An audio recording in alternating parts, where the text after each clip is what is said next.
Start recording. Great. Hit the streaming button. Great. 5, 4, 3, 2, 1. Welcome, everybody, to another episode of Rocks Fall, Everyone Dies. I'm here with the crew of formerly Enterprise, currently the Nostromo. Full sails to nowhere. We are on episode 4T4. They're still alive. We'll see if we can fix that. Now this is episode 44. I am going to enjoy a little bit of gin and a little bit of tonic in there. And someone let me know what happened last game. Episode 43. Last time, we finished our business at the pirate city of Freeport, where Captain Zorxan sought an audience with Pirate Lord Penoir, which Decadic led him and the rest of the crew to an audience score, where we engaged in combat with him. It was Zorxan, Smoot, and Decadic all taking him on at once, and getting our asses handed to us. We did okay. We at least, proved we could fight a little bit, for which he rewarded us for entertaining him. And we also were introduced to the top head honcho pirate lord, the pirate king of the city, who was able to arrange teleportation for the baronet we had aboard our ship to take her to Feralis, so we wouldn't have to go all the way there ourselves to make the drop-off and delivery. Specifically arranging something with Viscount Chauncey Nickel Cloud, who just keeps getting in our business, man. It's not cool how that keeps happening. So whenever the next time we go to Freeport is, there should be a reward waiting for us from delivering that. After that, we decided to set sail for Rokugan to drop off the Lady Josiah on our brand new spiffy airship, which we figured out the basic mechanics of operating as we made way over there. And about halfway to our destination, a big old magic nuke went off behind us, way off to the east. We're still not entirely sure who or what happened with that. Something to do with the Simmer King, probably. And then just before arriving at Rokugan, we made touchdown to the water to sail into port and nearly ran smack dab into a whole armada, I think in the Holy Kaza Kingdom, I believe. Yep. We barely just managed to take off back into the air before engaging them in combat, and left off making our final approach to the port of Joso, which has been not ravaged, but the docks have been set aflame a bit following that latest attack. And nothing else happened. Nobody had to deal with any other familial traumatic stuff that happened along the way. Everything's fine. Everything's fine. Thanks for asking. Corey, who's our sponsor? This week's sponsor is brought to you by Flightless Birds. Is your dream of flying unattainable? Is your dream of escaping the earthly bounds of gravity something that'll never happen to you? Then you're probably a flightless bird, encompassing everything from ostriches and penguins to dodos and kiwis. That's right, flightless birds. And Kenku. Now, back over to you, Tony. Don't forget the other prominent flightless birds in the world, Kenku from the Holy Kaza Kingdom. Holy Kaza Kingdom, by the way, mostly comprised of Kenku. They are raven-like flightless birds, right? So you can Google them, look them up. They're pretty much what you can imagine. Okay. Which, by the way, you do have one on the ship who is a Kazian. Yeah. So next time we run into a fleet, we'll just have Valentino smooth things over. He'll get us in, right? That's true. Also keep in mind, you guys are going into an anti-Kazi port with a Kenku. We just got attacked by Kenkus. We probably should be a little careful. Yeah. Should go below decks, maybe. You might have to role play that out. You guys are flying. The sun is beginning to rise Well, yeah, sun is beginning to rise behind you, and you are near Joso. It is within sight, within like a spyglass range. You can see it. Definitely they would have trouble seeing you because you're all the way up there, but because you're so high up, you have a much better vantage point than you would on the ground. You do think that you'll be there in probably a couple hours. How about we start off role play? You guys have just gotten this thing flying in the air. You've been flying for maybe an hour at this point. You saw the fires in the distance, but now you're just starting to make headway towards there. I'll say you guys are again in the captain's quarters. That sound good? And see.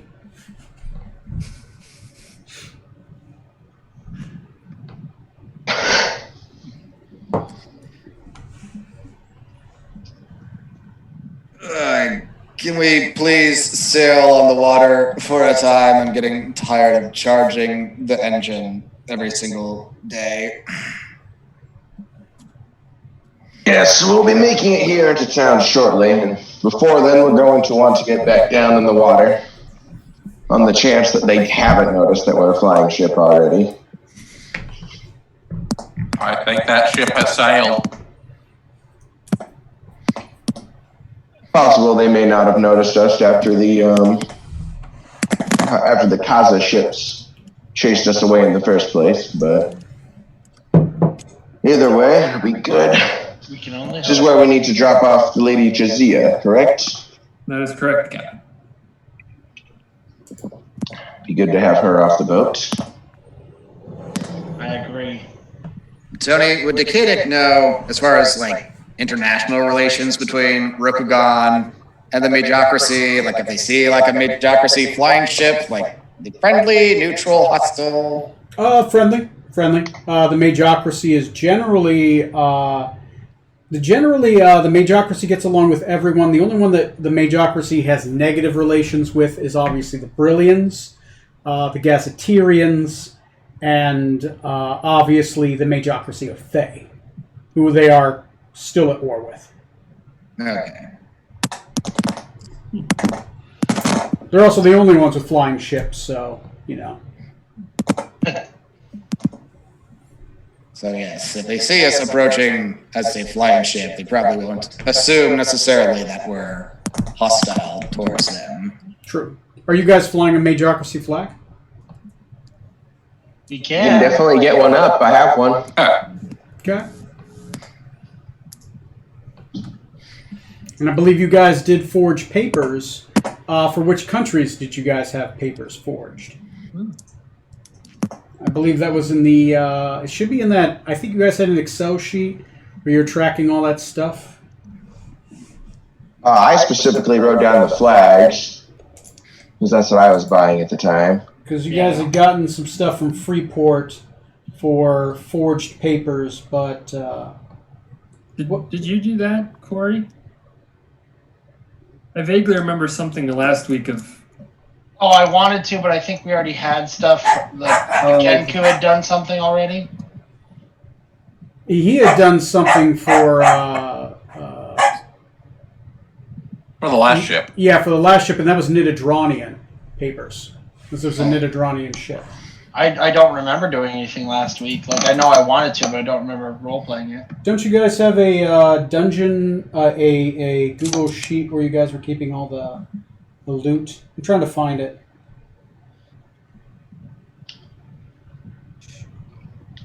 Not sure. I know we had a OneNote, then we did something with that. Yeah. But then, like, you guys were, like, losing track of the OneNote, so I thought you guys made a Google sheet that was shared that people could access. No idea. I don't know. That I remember. Okay. I don't think we made one. So I know That the one one, note was the only one I can think of. and that's still should be still linked in the group. Okay. Do you guys have it? I just need someone to tell me if it's there or not and where it is. It's your I guys' don't. stuff. I'm trying I'll to look. track that. I'll look and see if it's in the Facebook group. Not trying to be mean, but if it's not written down, it doesn't exist. I'm going Yeah. with those rules. So, We gotcha. and if whoever wants to be in charge of the party ledger, that is You know. I know. I think. Well, I should say. I think Johnny was at least doing the calendar. Yes, Johnny's in charge of the calendar. He's keeping the days track, which is important for plot.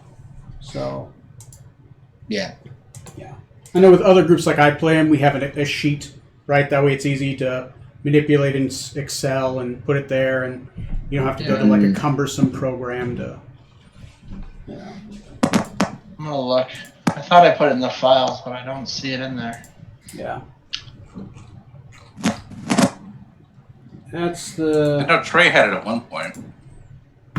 yeah. Yeah. So Oh, look. all right, A while ago. because I don't see anything owned by anyone which has a name. I mean, I've got the Enterprise crew cards. I made that sheet a while ago for Yeah. you guys. Did you guys put it there? I don't know. I don't know. Nope, I'm not seeing anything. Do you guys have had like how many like supplies the ship has? Rations? I have that on my sheet. Okay. Once again, that might be something you guys correlate together with. Make Yeah. something that's universally accessible by everyone. Not Well, just, that's why we had the OneNote. That So. makes sense, yeah. Yeah. I think. But yeah. I think the problem is every time we've gone back It to the is. OneNote, we haven't been able to find it because there's access issues, maybe. Because I don't have it online. I have a thing on Google Docs about the Enterprise. This was a long time ago, though. It says, like, this was posted on May 28th. Somebody made a thing called Quick Notes, but that was, I believe, the other group that I'm running that has access to the OneNote. So, Well, I'll have- I think. Can I put this in documents? I don't know. Request Wait. access. Let me try something. Yeah, because I have, like, the bare bones notes. Yeah, you had something. I just tried to request access to it. Okay, let's see if I get a notification. Oh wait, no. Then down below you posted a different link. Yeah, that's what I was copying stuff from. Mm-hmm.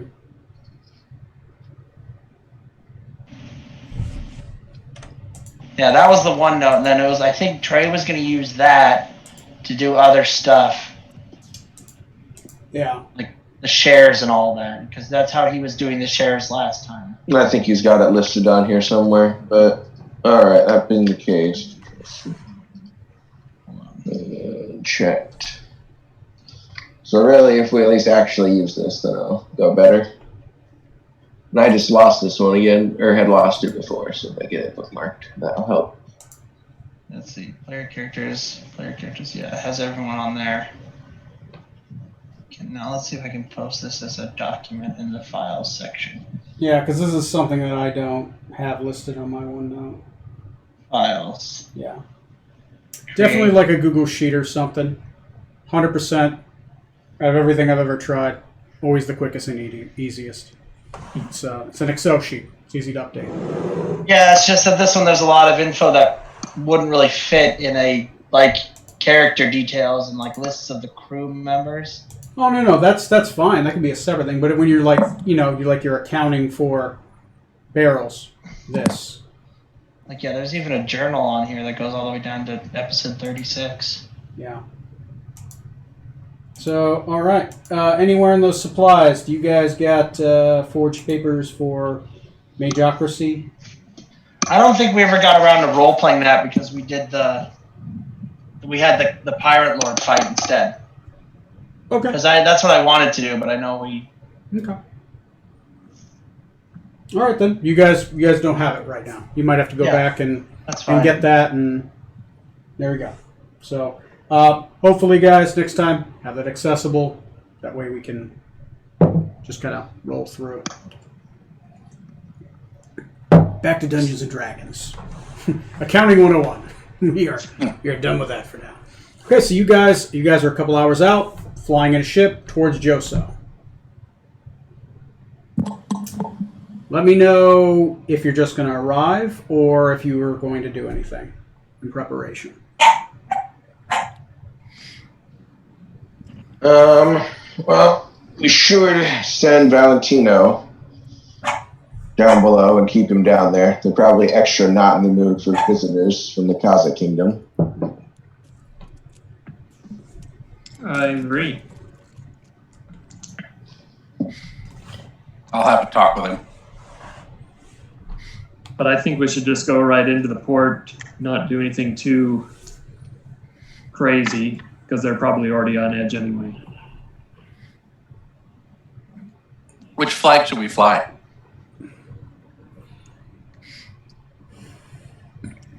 I suppose the Control? Majocracy at this point.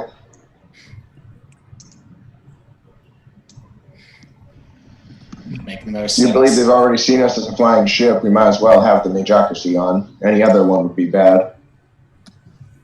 Yeah.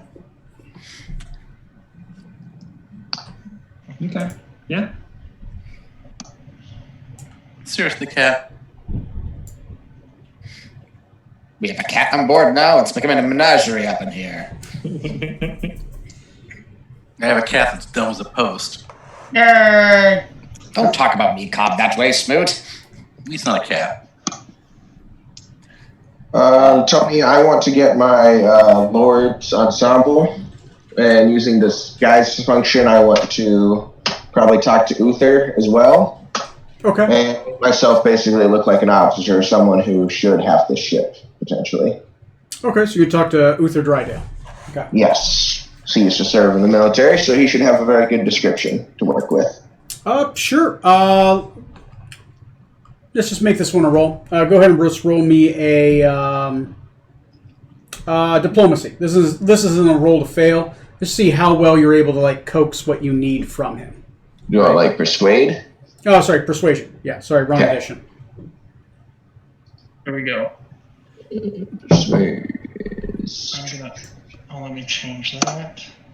Ooh, only a 12.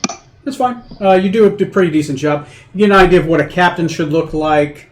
You get an idea of... I'll give you three things. You get an idea of what a captain should look like, how he would address on his ship, right? And how he would dock. And you get an idea of reasons why you wouldn't have papers for your ship. Because normally you have to present those to the harbor master. Upload a file. Excellent.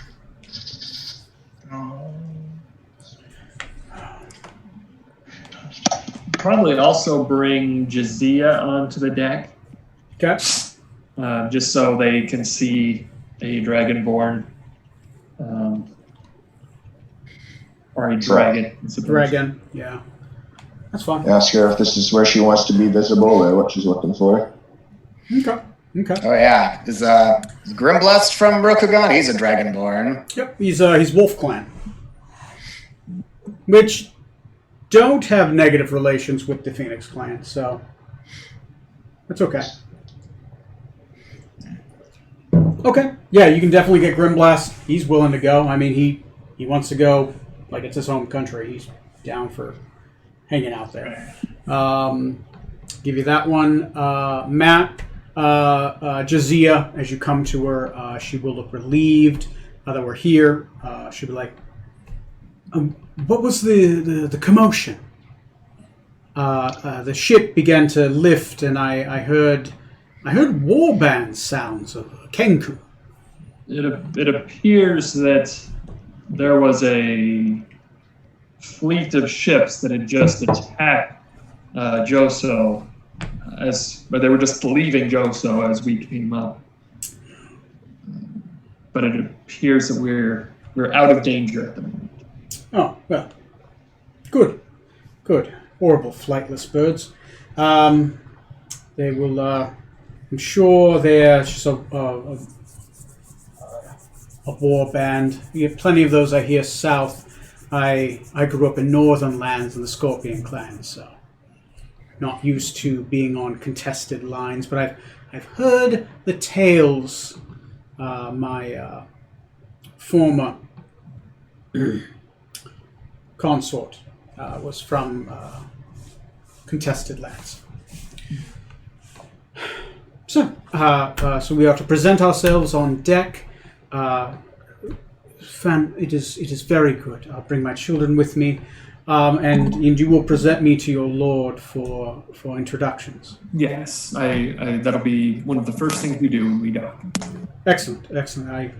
With you, I believe that I have possibility of an inn. Normally, I would not get so far. I would not make it far past the dock with my current status. But with you as my escort, I believe that may have some success. I can parlay with your lord. Mm-hmm. So we'll do whatever we can to try to find a safe place for you. Excellent, and my thanks. And of course, if you ever make it back to the Isle of Dread, you have the remainder of my fortunes. Thank you. She'll present herself on deck with her kids.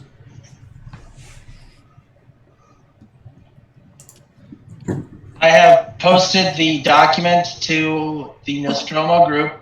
It is the bare bones version, so we can update that as a Word doc on the Facebook group to update whatever we need to add. It is out of date supply-wise, so keep track of days and everything on that, and whatever we want to use to later then put on like an Excel sheet for Google Sheets would be fine. Okay. As long as you guys have got a way to track it, that way, whenever we have questions of, you have something, get that figured out.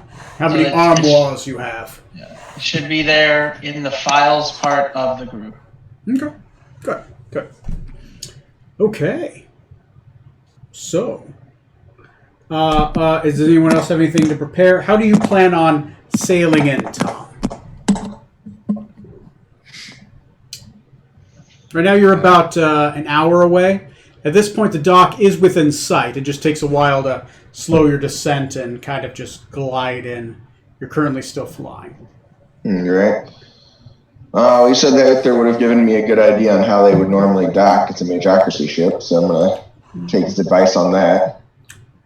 He would let you know that most Joso ports have a flying dock, have a dock where a flying ship can make port. He does. He should say it should be there. Joso is a major trade city. It's one of the more neutral plans. And if it's somehow double docked, you can always. It'll take a while, but you can pull in the rigging and normally dock the ship in the harbor. Roll me a perception check. Right. Roll those eyes.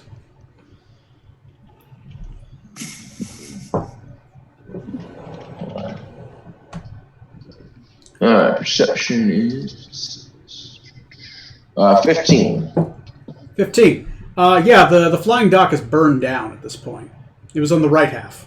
So you cannot. Wow, we'll dock at the regular dock then. In that case, you cannot dock from flying here, and you have an idea that there are 2 free spots left. Right, everything else is a good chunk of. Luckily, you can fly in because the way that the dock is set up, there are several ships which have been downed in the harbor. Right, it would be a minefield currently to navigate the innards of the harbor. So you're probably going to have to fly in and parallel park somehow into there. And you don't think anyone else is going to come in and steal those spots because, I mean, they're going to have to clear out the harbor somehow. So. You just got this thing. Now I have to learn how to parallel park it. oh god. Okay. All right, well, let's do it. All right. I'll assume if you guys want to take the 10 minutes to pull in the rigging, you guys can take the time doing that.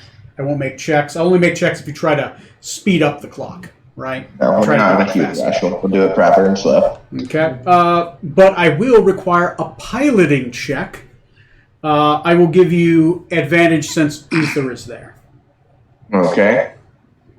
to descend properly and try to parallel right in there. Just try to. For piloting its vehicle, then, right? Yeah. Okay. Plus dexterity, Mm, or is it just proficiency, or what would you add in it? I'll say proficiency plus. I will say dexterity because you're trying to like pull it in at just the right times, right? All right. So that is 23. 23, perfectly fine. So the Nostromo begins to descend down from the skies. When you get within 45 minutes, you do hear... It's just kind of like an announcement that something else is coming into the harbor. You do see a small gathering of soldiers. There's obviously... it's difficult to see from the distance, but you do see that there are small smokestacks everywhere, and you do see scatterings of bodies. Lots of people who are moving, and then a lot of people who aren't moving, right?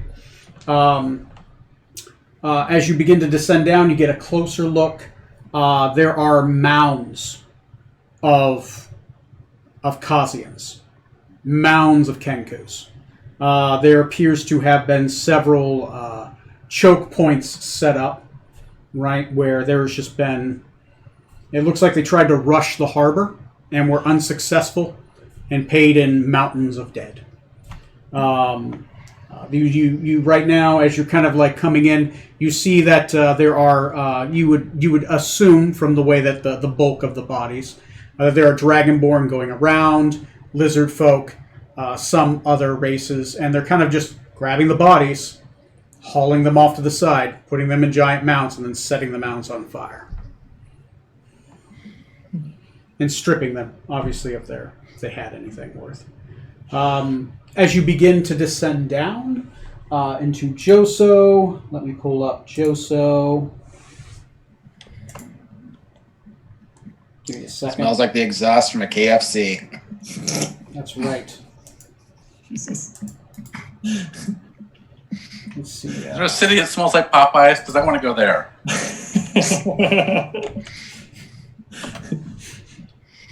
You would. I'm just trying to pull up... I got to pull up OneNote twice. Pull up the prominent NPCs.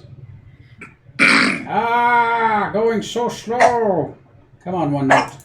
Faster. Faster, OneNote. Faster.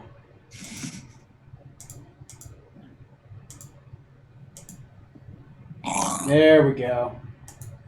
Yeah, now what are you going to do? He looks very vicious. Now what? He's going to piddle on you. That's what he's going to do.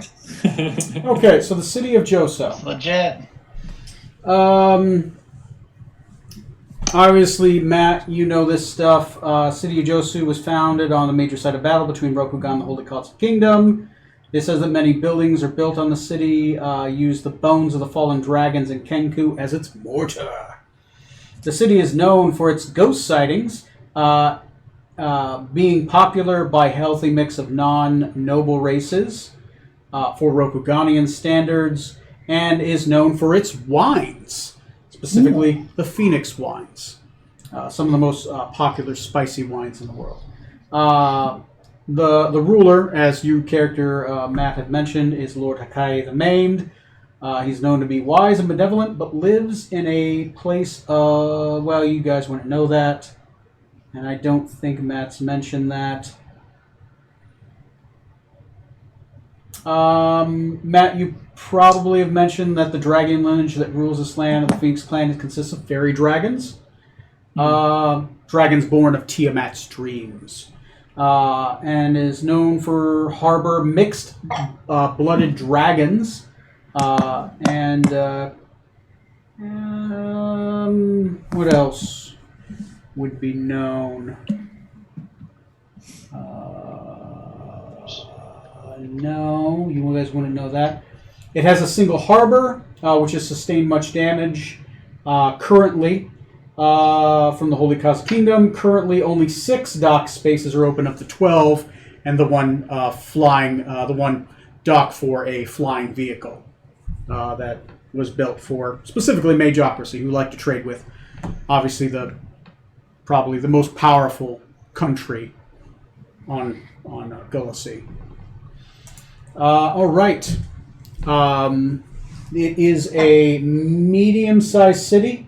You would guess probably about 2,100 acres, and probably about between 17,000 to 20,000 peoples. Some major buildings, but not like giant skyscrapers that you would see in the 1,000 Towers of Hembrook, but more spread out.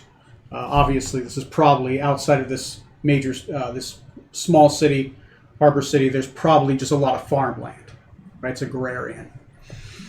Okay, you guys descend down. As you descend down,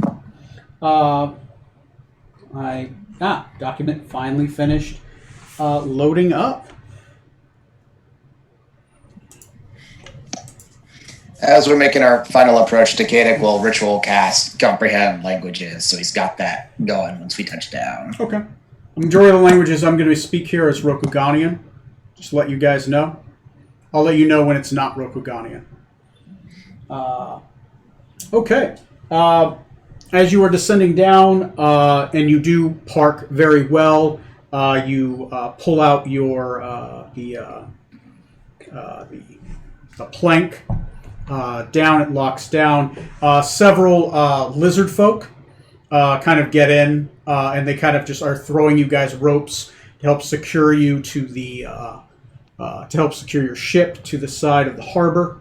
And you will see a single blue dragonborn wearing armor and is armed, is covered with some blood, and Matt, you recognize this one. This is one of the ones that you rolled. This is Kavlin Mistin. He is the 46th. He is just one above you. Okay. Second from the bottom. And you know him to be brother of number 45, Mm-hmm. who is the alchemist. Loading sheet. Still loading. Hinrix Delmev. Why they have different names, different last names, I don't know. I'll say it's a Dragonborn thing. Anyway, what is he like? Oh, I wrote down that he's a bad fighter. Oh yeah. Oh, it's a she. She's a bad fighter. Yeah. He's good. Her brother is good. She is terrible. She inherited her position from her dead brother. Commonly, a lot of a samurai is normally a noble rank or an earned rank, and you can inherit it from somebody and continue to inherit. You can choose to take it, or it is then acquired, bought, or fought over, right? Because it is a noble position. Kind of like how do you become a knight? It's how you become a samurai. Right? You either inherit it or you earn it. Okay. And she's commonly the harbor master. Blah blah blah blah blah blah blah blah blah blah. What is she like? Okay. She outranks you. Don't stand for that. She calls out. She calls out in Rokuganian, and she'll be like, "Who goes there? Magocracy ship." She kind of looks at the writing, can't read it, looks back. Hail to come aboard and greet you. We apologize for the show of force. We are on edge. We did not expect guests so quickly after a battle. At this point, your ship's up there. She can't see anybody, so. I want to poke my head over the side so I can see her, she can see me, and call out to her, say, Kavela, it's good to see you again. Is that 47? That it is. You're alive. Last I saw, you were sailing out from here to to seek honor and to warband. That's true. You've returned, hopefully with something good and news. How did you avoid? Well, I assume you flew. That's a dumb question. You flew. Did you see the ships as they flew out? Yes. I assume we're getting closer and closer as we. Oh yeah. At this point, you're kind of like at this point starting to touch down. We did see the Kazakh Kingdom warband over there. I hope everything is okay. The battle went well. They sustained more losses than us. We did receive some news. We did sustain about 100 dead, mostly lowborn, dragon folk. Probably about twice that in civilians who got caught. They were having a midnight festival during the attack. The warband, we only saw them because of the fireworks. They lit up the sky, and we were able to see their black ships. But with the black ships and the black sails, it was difficult. They had prepared for a nighttime assault, and they used fire. Luckily, why is this thing not... Why did all my numbers disappear? All my numbers disappeared. Give me a second. What is up with my... I had numbers by all the samurai, and now all the numbers are gone. That is disappointing. Oh, now the numbers are not gone. You just have to reload the page. Sorry. Formatting. Right? Now they're back. Great. Sorry for the delay. Another reason I'm trying to slowly get away from OneNote, I have so much on it I could be putting on the map. It takes forever to pull up anything, even with good download speeds.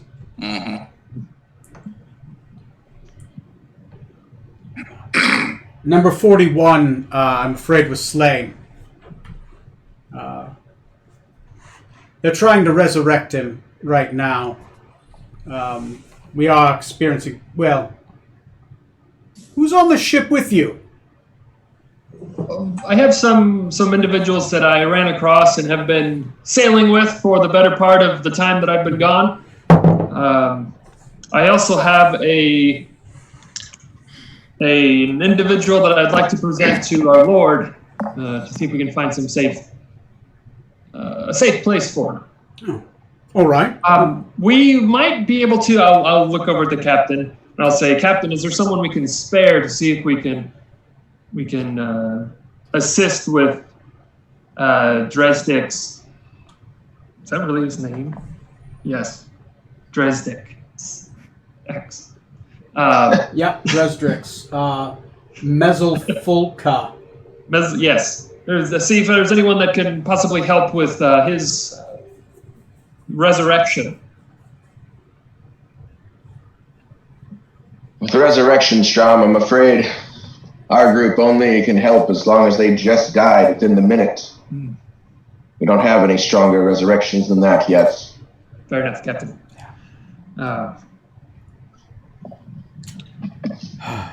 Well, it might be possible. We do have, of course, others that are further out that might have success. We'll let you know. At this point, you've kind of docked. She will say, "Can I come aboard?" She'll come aboard, and she will say, "Blue Dragonborn, single horn, female presenting, wearing armor, obviously in the red and oranges of the Phoenix clan, but more formal." Right? She might have been more than likely wearing formal armor, and then the battle happened. So she calls out, "Well, now since you're here, do you vouch for them?" Yes, I do. All right. I'm not going to look at any papers. All right. And we'll waive the docking fee for the Majocracy. We apologize for the mess. This is not a overly common occurrence. This happens maybe every 4 or 5 years. They get this far. Normally, they're more brazen on the other front, or the inner sea. There's not much they can do in the outer sea with the Tuna Clan. I assume the Tuna Clan probably is, it's fishing season. They're probably less war fronting, and they are fishing more towards the north in the Azure Sea. So, that's my assumption. This is not a great day for us. Luckily, the inner city is perfectly safe.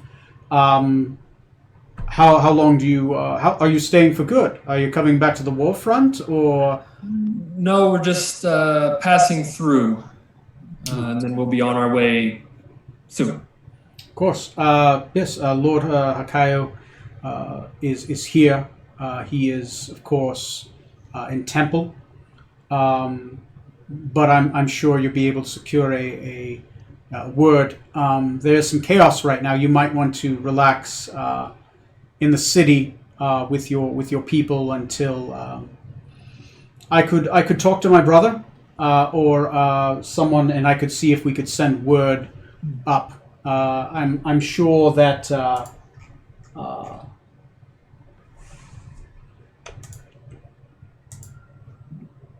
Give me a second, pulling this one up.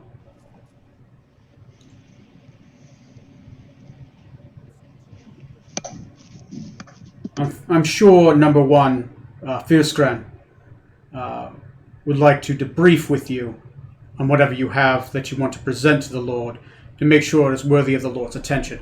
If you believe it is, I think it is. But I mean, Anything that you could do to help facilitate a smooth conversation with him would be much appreciated. He is in a temperament today. It's not often that we lose another one of us. He's probably searching to bring him back. Because I don't believe Dreskin had anyone to take over his role, which means it might be an invitational. I probably wouldn't, but there are several within the city that might want to raise their own rank. So that might be a thing. We will see. Who is the captain? She'll probably look around at like the humans. She'll probably look at Neil's character. I'd probably look fairly human or elf, whichever would be more appropriate as a mage accuracy captain. Oh, right, because it's disguise self, right? So she would definitely she would look directly at you then. You're presenting in the clothes, but you are but since she can't see through illusions, so she's like, oh yeah. Oh, Captain, I don't know that tongue. Hello. Rokugan is fine. You can speak Rokuganian, of course you can. You're wizards. All right. Welcome. Docking fees are waived.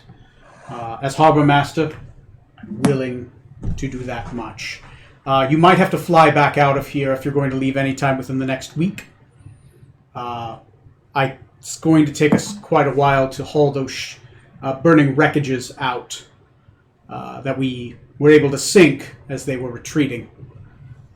Took us quite a while to get the ballistas going inwards. All right. Well, welcome to the city. Free passage. 47. You know the laws. I'm sure you can, as you are from the Majocracy. Quite a collectic bunch, really, from the Majocracy. You are, of course, welcome here. Laws and customs. You are given hospitality. She'll pull out some documents. Here are your passes for customs in case you come back through the harbor or need to trade. Do you have trade goods you're trying to sell? Is you're able to get on a trade ship? Is this a resupply run? A bunch of caviar. No. Oh, Right now, we're merely on a goodwill mission of sorts. Oh, Exploring out, helping, spreading the name of the Majocracy. mercenaries. Excellent. Excellent. Some less nice way of putting it, but you're not wrong. Good. Well, I have much else to do. We're burning the bodies right now. Kenku meat smells terrible after it's been out for a couple days. You gotta burn them right up. Luckily, they have hollow bones. The live ones don't smell much better. Yes, very true. Anyway, all right. I will. Your people know the rules. Welcome to Joso. I will talk to my brother. Is there anyone else you want me to let know to try to help? I'm not sure who else. Let me see. I'm looking at the descriptions. I think the only one that I rolled that I would have wanted to talk to would have been the guy who's currently dead. Oh yeah. The one that's likable by everyone. Actually, there is one. He's currently in the bar. He's drinking right now. But even though he's not well liked by number one, I mean everyone respects him. It's Kilwalk's 42, number Kilwalk's Ordrubin. Right? I mean, a lot of people may not like him, but they respect his power. Right? Obviously, he'd be in one of the top 8 if he wasn't such a drunkard and a loose-lipped cheat. But, I mean, he can wield the ninth sphere, so he's respected. All right. He might be able to help you a little bit more.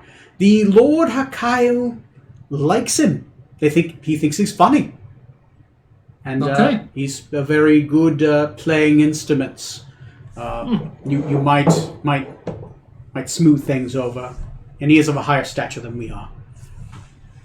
I will stop by there and see if we can do anything. Yeah. If you will probably be able to find him in the Sunken Raven, would be my guess. Is there anything your people are looking for here in Joso? Outside of goodwill? I'd be interested in some better armor myself.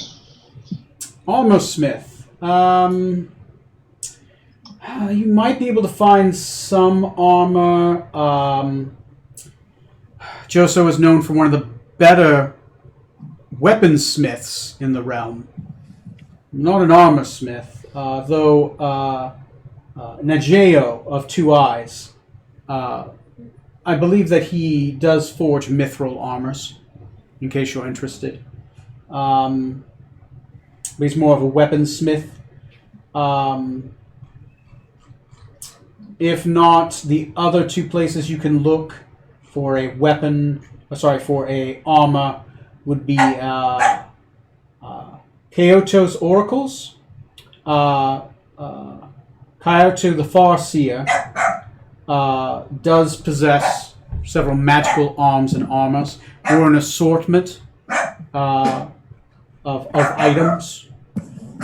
If you just need normal armor, right, just for us, not saying, Majocracy, I'm sure you have something. You could, of course, try the Frayed Supply Shop.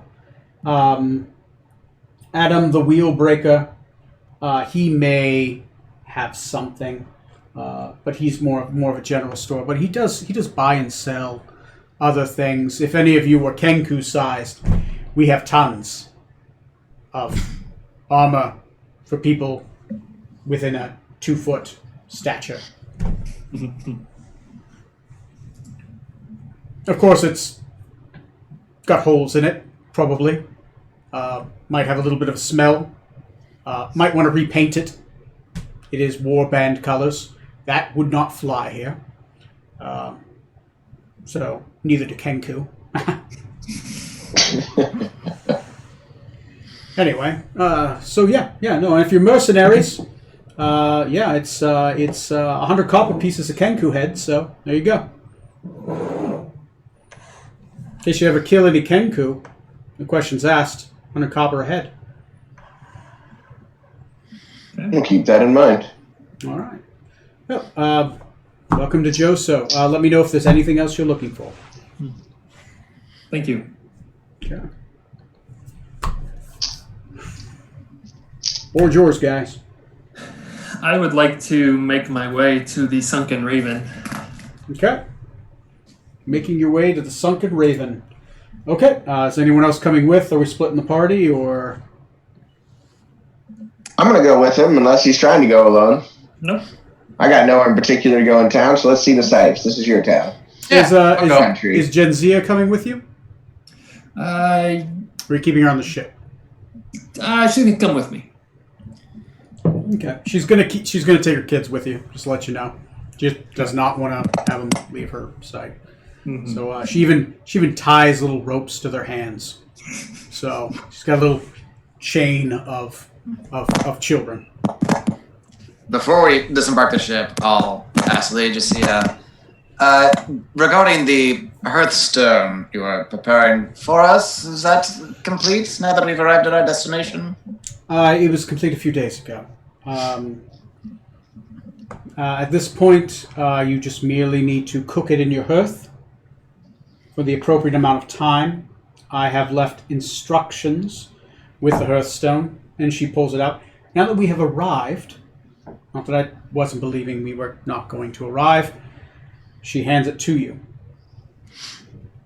Thank you. There are instructions. She'll pull out a scroll and she'll put it there. Follow these to a letter. And the hearthstone will work. Very good. And one last thing, if I may, since we have finally come so far to deliver you, would you mind returning my rope trick to me as well? I believe that is with the rest of my horde, which I gave you guys instructions where on the island it's located. I don't know. I didn't know if you had that on your person or not. I just was inquiring. Thank you. No, I did not when I took off. I have yet to return, and I will never return back to those swamps.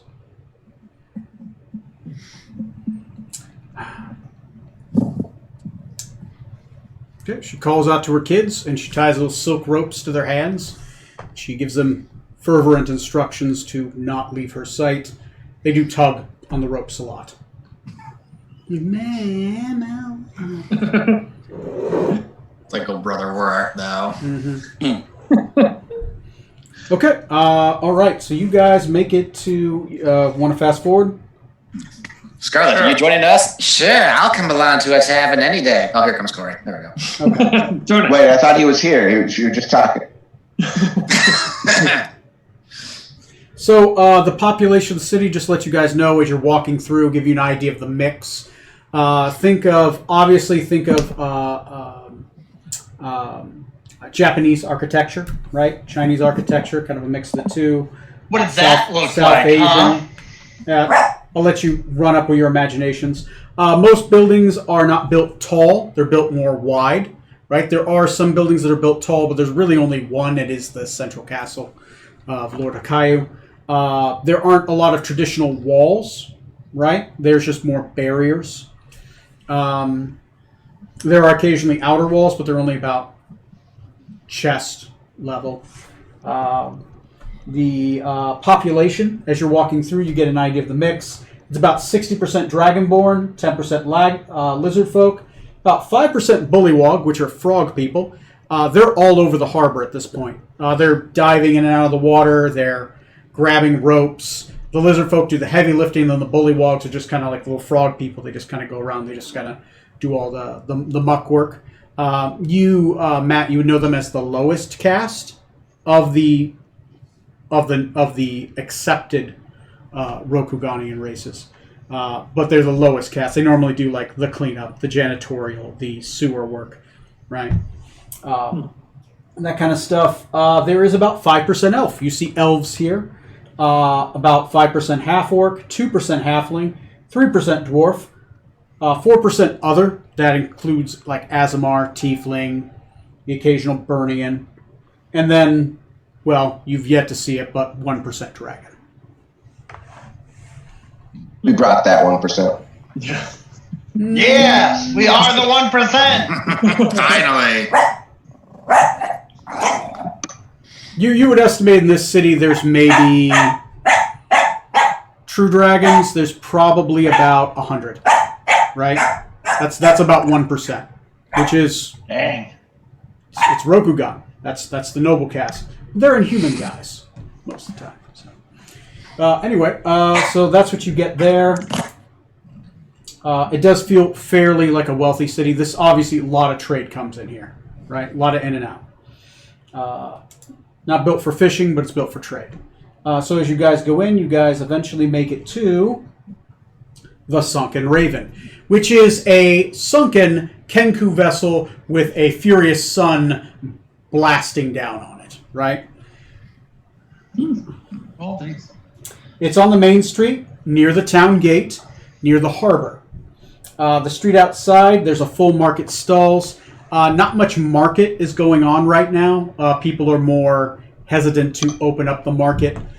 You'll probably see a couple bollywogs walking around with signs that say market closed. You know, just to let people know that there isn't going to be a market today. At least in the main market square. That doesn't mean like the stores won't be open, but there's not like traditional market. Yeah. The tavern is a robe tower, reinforced with a wooden door and a large cellar. It contains a large grandfather clock and messy tables covered in cutlery and leftover food. Obviously, it's the morning of. There's probably, you would guess, a large festival was going on outside. There are many tables outside of the tavern, some which now have been tipped over. Some have arrows in them. One has a ballista in it. Somebody's just trying to like pull out. And obviously, the door to the tavern is kind of half broke open, and you can hear loud music coming in from the outside. And you can hear, oh God, a large belting voice. You just hear this belching voice. It sounds really nice, but obviously playing a fuck. What's this guy play? Oh my God. He is playing he gets an instrument, a lute, playing a lute. The lute player. All right. As you guys enter, there appears to be a large male dragonborn that is currently wearing long blue cloak, green scales, obviously because he's a green dragonborn. Small. He has like small spiked horns that go along the top of his head. What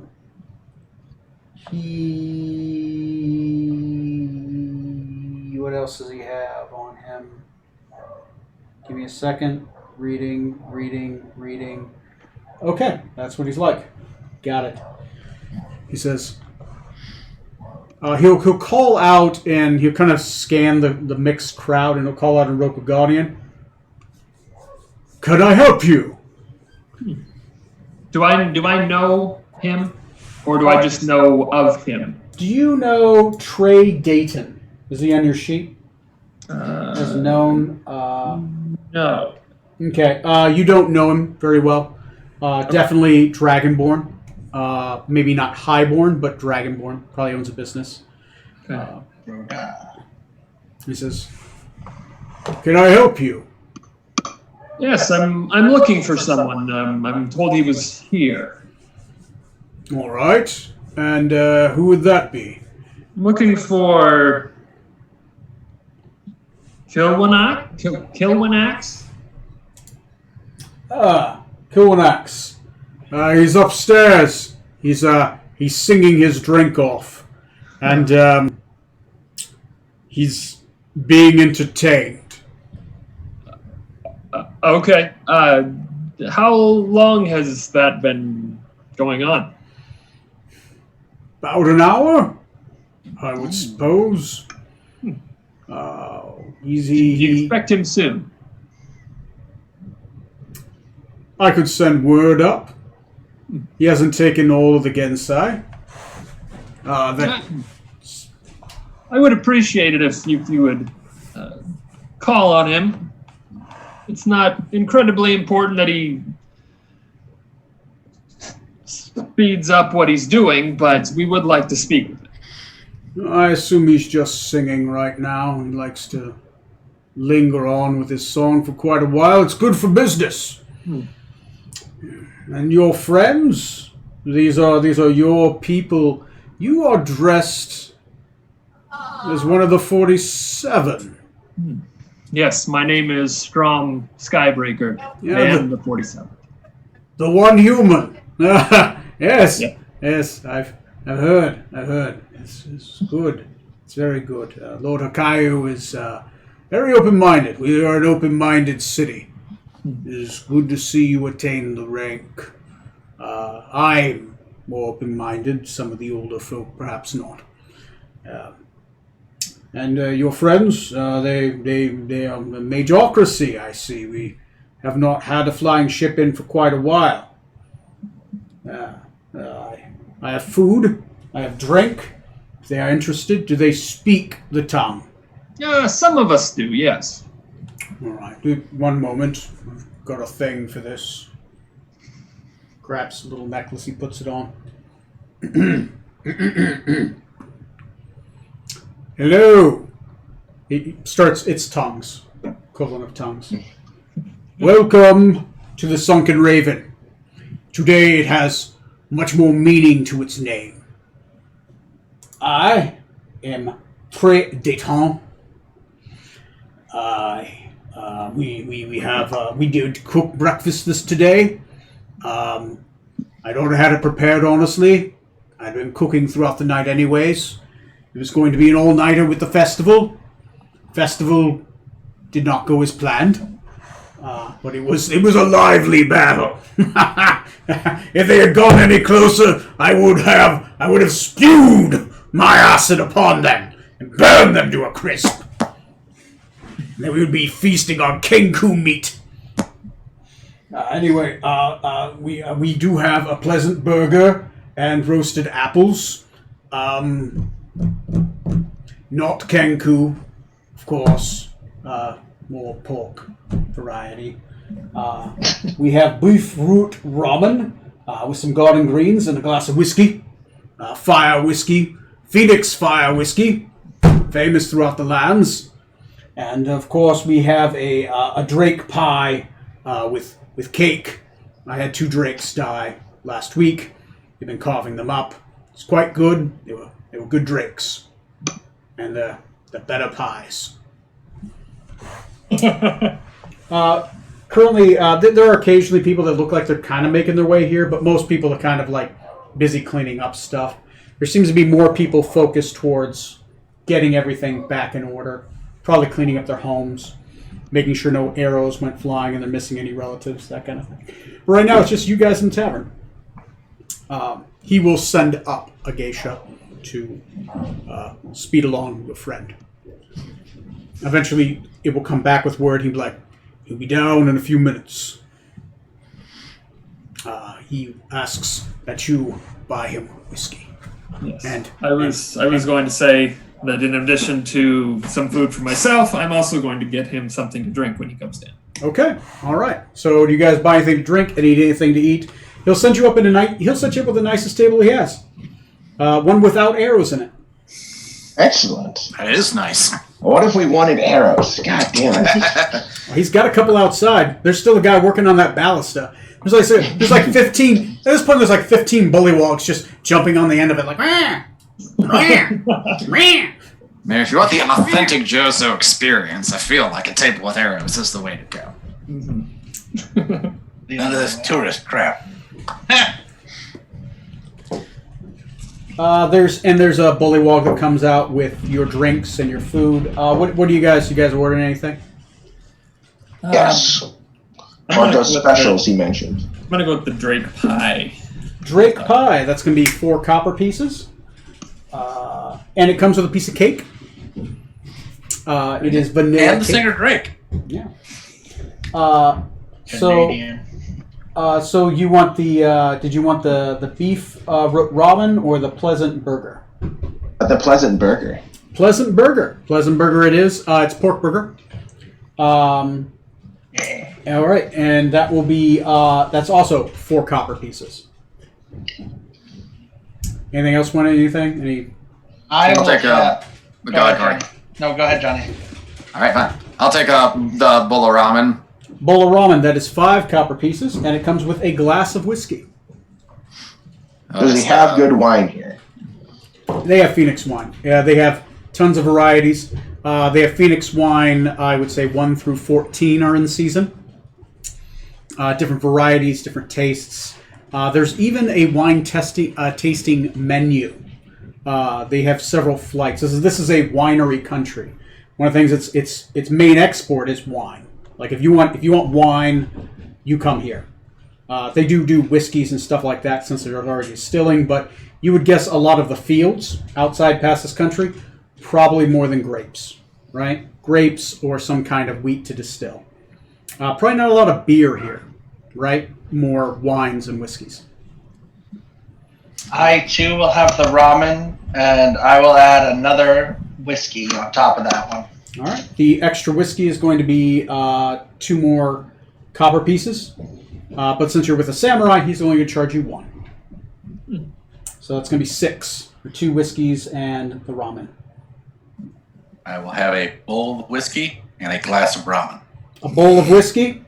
All right. Bowl of whiskey and a glass of ramen. Coming right up. That'll be 5 copper pieces. I'll ask for a glass of water with my order. All right. They'll get some water. And they'll get a whiskey for. I have trouble with the names too, so. Kill one axe. Kill one axe. Kill one axe. Like killing an axe. Kill one axe. All right. Yeah, you can Well, that's have, just you the can most have my expensive whiskey. wine So there. you can give that to him. There we go. That works. There you go. Kill one axe eventually will come down. Like most Dragonborn, very tall. The shortest you'll ever see a Dragonborn is probably 6 feet tall, right? He's obviously more like 6'5". He's more definitely bulky, but more lean in some ways. Long fingers. He's gripping a lute in his right hand. He's definitely wearing ceremonial armor, which is spattered in blood. It looks like probably those samurai that were here were probably more than likely ceremonially dressed. He is of course armed, but he with his sword, he will come down. Red Dragonborn, 3 horns down the center. Very attractive, I guess, if you're into Dragonborns. Right, his scales look really good. It looks like he, I don't know what, like Instagram filter smooth. Yeah, like Instagram filter smooth. He definitely prunes maybe his scales. He definitely makes sure he shaves off parts, make sure that he doesn't have any like extras floating around. Definitely more vain in appearance. He does have motifs of white, right? So it's mostly red, dark red, white, and the 3 horns. Comes down, he says, 47! You're alive! I'm out 100 copper. Yeah, how are you? I'm doing well. How are you? Well, fairly well. We definitely had fun sinking the ships on their way out. Took word to get to me. I was not in the city at the time. I was outside. I was playing to a crowd outside the walls that were not able to get in. The city was quite packed. And then I received word that the city was under attack. Luckily, I was able to fly over the wall and get here. But by the time I did, the Kenku, the bodies were piling up. God, they got muck everywhere. I took 6 arrows to the chest. That's what you get when you fly. Right? Makes you an easy target in the air. But the battle went good. I was able to sink 2 ships myself. I prepared pyrotechnics for other reasons, but any arrow in a storm, right? Yeah. So, how did you get here? How did you get past the blockade? I didn't think they had already cleaned it up already. They hadn't. We came in on a Majocracy ship. Majocracy. You have a captain. Oh, well, speaking the Majocracy tongue, Bravo si bravo mushura. Who speaks Majocracy? Or Carthalian, sorry. Me, probably. I don't know if I have it down, but I did study there. He just gave you a simple reading. That's about it. Okay. I think Tom already gets comprehend languages from his thing. Yeah. I don't see him on. I don't know if he stepped out or not. Yeah, that's fine. He does give a One greeting. language I don't have. He does give the proper greeting. He's like, well, all right. They're a sturdy bunch. So they were able to fly in. Well, good on you. So you saw those bastards run? We did. We did get around them, but we did see them flee. Yeah. It's quite the ships. Yeah. We were talking after the battle. We think maybe fishing season allowed them to get past without any forewarning. They came in with black sails. I think they might have found a way to make their ships invisible. This dirty little Kenku are always trying to figure ways out. Damn Kazians. Tricky little bunch. Always trying to get over the wall. Well, we burn them when they do. They breed so fast, though. Luckily, little bastards can't fly. So, you wish to meet me? Yes. You know the price. I'm going to take that whiskey. He downs it, puts it down. I need 3 more. All right. Go ahead and put those on my tab tray. All right, 47. What is it you need? I didn't expect you to come back for quite a while. Honestly, I didn't expect you to come back at all. Down 100 copper. I'm sorry to disappoint. Oh, it's not disappointing. I like you. It's just, you weren't able to get in another band, so you had to, when you go out by yourself, it's tough business, that. Yes. Thankfully, I was able to run across this group, and they were kind enough to bring me in. Oh, well, doing good work. You vouch for them. That's fine enough by me. As long as they play poker and don't mind losing at cards. I do have a favor to ask of you. Right. I need to get in to see Lord Hakai. You wish to speak to the Lord. It can be done. And I'm hoping that you'll be able to expedite that with number 1. I mean, I can do it. He does tolerate me. He does like me. I sunk a couple of those ships myself. made the sky rain in fire. But I would appreciate it if you could get that process going for us. I can do it. I can get the introduction going. You might have to be there.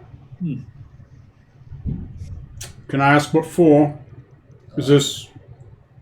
I'm assuming that you've already noticed this woman. At this point, he didn't. He looks up like, oh, I'm sorry. There are children in the bar. There are children in the bar! My apologies, my lady. I do not mean to curse in front of your lovely children. he's gonna look at her for a minute. He's gonna just kind of look a little bit. Oh, all right, my late. He'll bow deeper. My apologies. You have my utmost apologies, Highborn. Of course, it's not from Joso. I do not recognize her from the area. From outside, from northern reach. There is a tale that is to be told, and I need to hear it. Spin me. This is Jazia the Black. She. Let me look through my stuff here real quick. Don't know if I wrote down where she was from, which clan she was with. Scorpion Clan. Scorpion Clan. We, in some of our travels, we came across her and we requested her aid, and in return, she'd asked us to save her children. These children. We did, and she's been traveling with us ever since. And I have agreed to bring her back to our Lord to see if she can find a place here with the Phoenix Clan. Highborn lady, from the Highborn Clan, wishes to live in Joso with the Phoenix Clan. That he starts looking at the children a little bit.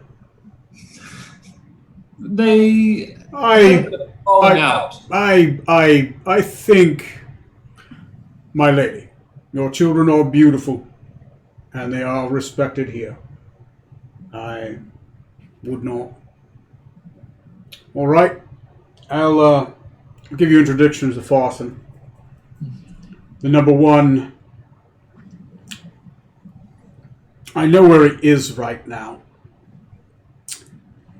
You haven't been there for a while yourself. This afternoon we'll go see Jokimbo. He's with his son. Normally is after he's done killing Kenku. Yes, I would like to go visit there as well. All right. Well, I'll take you there. We'll do that this afternoon. You have some time. Of course, do whatever you can. Bring whoever you want with you. I will present you, and I will stand with you and back you in this endeavor. And you will present yourself to the number one, and he will hopefully give way to speak with Lord Hakayu. Is there anything else your friends need while you're here? They don't look like trading vessel people to me. Most people in trading vessels aren't wearing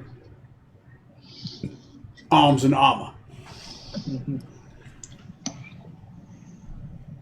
I know That's how you lose your trading vessel. we would like to go to. Yeah. All right. Yep. My name is Kilwanax Ostrobergen, number 42, the Phoenix Clan. And you are, sirs. And... Yep, that's a lady. Man. Sorry. Different. About the scales, it's difficult to tell. They all look the same from up here. Except for that. Again, casually just flicks his pointy ears to try to make them more prominent. So he's looking at you guys.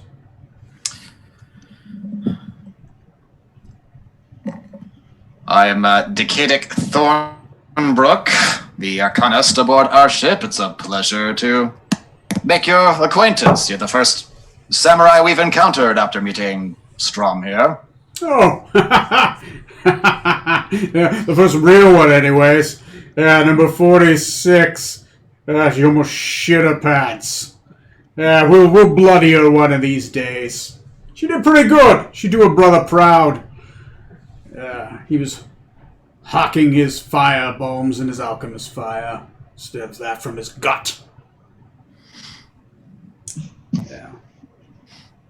And yourself, sir, you look like a captain. I'm Captain Zorksat. It's a pleasure to meet you. Zorksan, pleasure to meet you as well. Not much of a Carthalian name. No liege name? Our ship's a little different. No. Things are a bit more experimental. What ship do you board? The Nostromo. Stromo. All right. Well, good. Hope to see you more in port. Right? Get a lot of traders out here, but not a lot of mercenaries, and there's a lot of Kenku to bury. Always looking forward to that. Yes. And you, little, just is that a child? Am I addressing more children? No, I guarantee Yes. you, she's far from it. I am Dr. Scarlet Maladendo, and the pleasure to meet you, I guarantee, is entirely mine. Well, all right then. Oh, yes. I'm sure we'll have many pleasurable interactions. I hope so. I like meeting new people. Oh, me too. Not too afraid am I. Anyway, Neil's not here, I don't think, right? Oh, I'd say no. Stepped out a little while ago. okay. All right.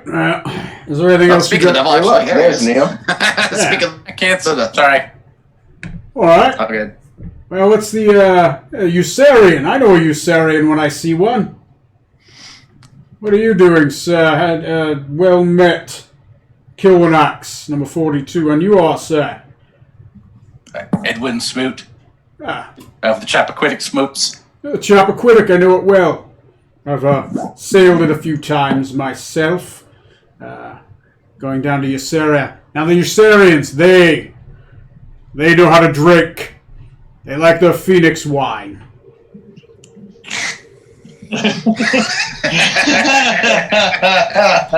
And the whiskey. Yes. If it doesn't burn, it doesn't count. All right. Well then, is there anything else you gentlemen are looking for while you're in Joso? We'll have a couple hours to burn until till the afternoon ceremony is done. I'd hate to interrupt him mid-prayer. He's number one's he's an irritable son of a bitch. Yes, he is. Yeah. I'd have to guess he likes me 42nd at this point. I saw that many of the shops outdoors were shuttered, no doubt recovered from the battle. Do you know, are there any that are still open at this time? Most of the main shops are open, just the market square. So if you were looking to sell goods like fish or some of the majocracies, some of its famous ever-growing wood, or the iron lakes, or some minerals, obviously probably wouldn't be able to sell much. But if you're in the mood for buying, most of the main shops are still here. At least the main establishment shops owned by the higher folk. Of course, the tavern, right? Until this son of a bitch burns down, it's open. Isn't that right? And you hear a dragonborn going, "Argh." Yeah. Trail never closes this place down. Even if it burned to the ground, it'd be a tent. We'd be serving beer out of it. Anyway, of course, the Obsidian Scabbard is here. Most people, you get a lot of people that come here to visit the weaponsmith of the Phoenix clan, right? So many hundreds of years of practice, of course. But Two Eyes, of course, well, doesn't really sell his stuff for money. Normally, he'll sell for money if you have the rank, but most of the time, well, you have to earn his commissions. Though he does make things. He has several apprentices now. He's got up to 12 apprentices just making stuff. So you need some basic armor, Some of his apprentices' weapons, he has those. And of course he has his collection. It has been a little while. Maybe something has changed. Where might I find or be able to purchase dragon scales? Dragon scales. Probably be able to get dragon scales from, if you're looking for dragon scales. For alchemy work, Jocelyn's visions. That human tends to gather them quite often for his potion making. The Spectacular Ambassador might have some for scroll work, right? If you're looking specifically for dragon scales for like armor smithing, that kind of thing, probably Kyoto's Oracles might have some. But honestly, if it's for crafting, like I would assume, Yes. you're probably going to want to talk to Jogo, Two Eyes. He's probably going to have it. I mean, he could flay it off his own body, I suppose, if he wanted to. But since he is higher born as well, he's able to get them without much issue. Good. Thank you. Excuse me, Dragon Man. Where would one go to procure documentation that would be needed to pass through other customs and your own? Documentation?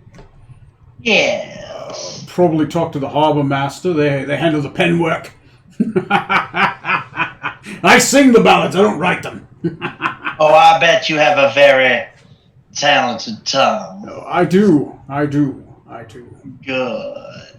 But Thank you, Dragon Man. outside of that, the harbor master, I suppose, would be able to procure that kind of thing. Pen and paper folk, right? I suppose the only other place I could really think of to get that kind of stuff, maybe you might be able to talk to the Frayed Supply Shop, right? They'd probably more than likely Wheelbreaker, that old fairy dragon, Hizam Wheelbreaker, probably would know. She is one of the older of Hahakayu's siblings, right?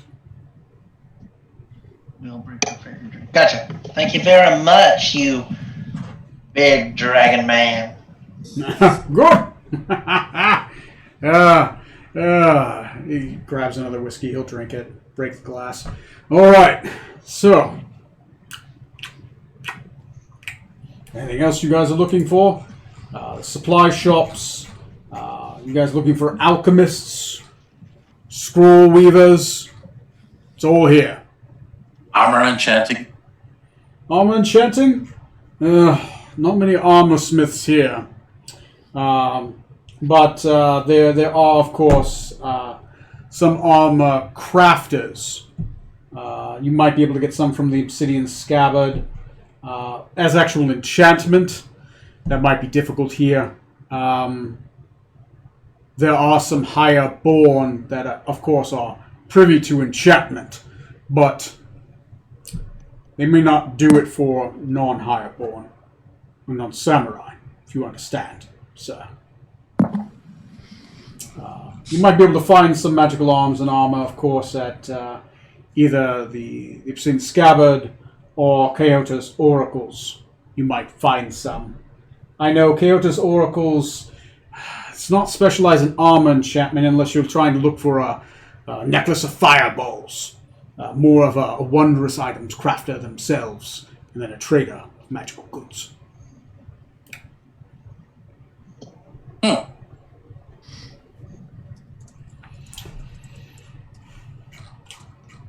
But for enchantment, there is, of course, the Spectacular Ambassador.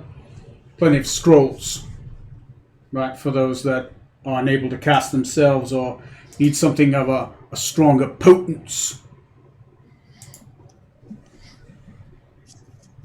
And where might one procure this? What is the name of the establishment?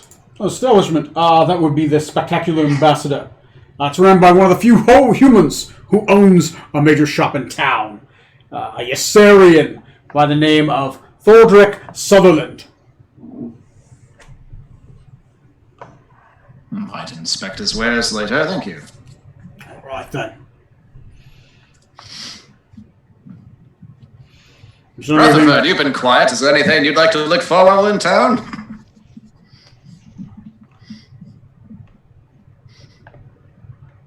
DM, since we've been walking around, Okay. they've got cannons, right? The Rokugonians. No. They have Okay, dragons. They don't need cannons. They have dragons.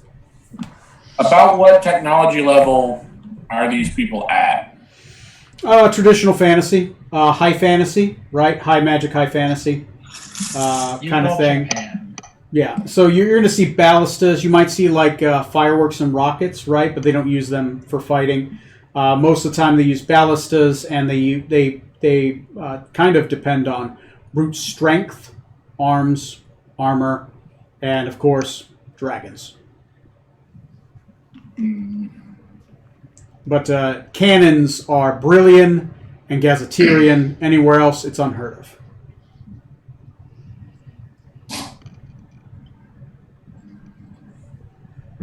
I think I'm just here for the ride. All right. Well, all right. Well, there's a scroll shop, there's a potion shop, there's a magical shop, and there's an armor, and there's a sword master. Most people always kind of come around to look at that Vorpal sword. So, all right. Well, I'll see you in, let's say high noon. We'll make track. Meet me on the northern road, headed outside the wall towards the graveyard. And I will meet you outside the entrance of the cemetery towards Yokimbo's grave, and we'll go together. Bring, of course, the highborn lady. It will temper him. He will be much calmer in the presence of true nobility. What time is it now? It's maybe like, you guys got here in early morning, so it's probably like 8 o'clock in the morning. So you're talking like a good 4 hours, 4 or 5 hours. You're guessing with the town size, for the city size, it'd probably only take you about 45 minutes just to get to the other side of the city. Because there are some pretty straight roads that lead there. You don't have to, not a lot of winding, they're very direct paths. What I want to do, since we do have a little bit of time, I want to prepare myself not only to see the number one, but also to see the grave of Joe Kimbo. So I would like to meditate some more. Okay, you are meditating. Okay, we'll do a roll. Go ahead and roll for that one. What are you guys doing? Let's go check out that magical arm shop. Sure. I was going to go check out the document place for Wheelbreaker. Okay, talking to Wheelbreaker. Okay, cool. Tom, you're going to which one? The weapons master. Yeah, the obsidian scabbard, I think you said. Yep, obsidian scabbard. All right. Neil, where are you going? Obsidian Scabbard and the Wondrous Items shop. Okay. Johnny? He said there was a magic shop and a scroll shop. Yep. There's a magic shop and there's a scroll shop. The scroll shop is the Spectacular Ambassador. And then the Kyoto's Oracles is the magic item shop. I'll check out just the ambassador for now. The ambassador for now. Okay. Trey, you doing anything? You going in with anybody? I'll go with the captain to the magic shop, see if maybe I can get like a magical long sword or something. Okay, so you're heading specifically. So, okay, Tom, you're going to the So the obsidian scabbard first, right? Trey's gonna get a flaming sword so he can blind himself. Get out the middleman. Or I could get lucky and get a electrified one and short out my suit. Perfect. You can recharge it. There you go. There you go. Okay. Stab it into your helmet to recharge. Go ahead. Stab me. He's able to direct you guys where. He gives you good directions. So you guys head to the Obsidian Scabbard. It's in the Arcane Quarter, street outside next to a great hall. The blacksmith is plastered wood frame with large single-story building, a single fenced yard, and a large cellar. Contains a small bell over the door, a horseshoe, a metal ring from the rafters. There are apprentice dragonborn running everywhere, like grabbing stuff, moving like large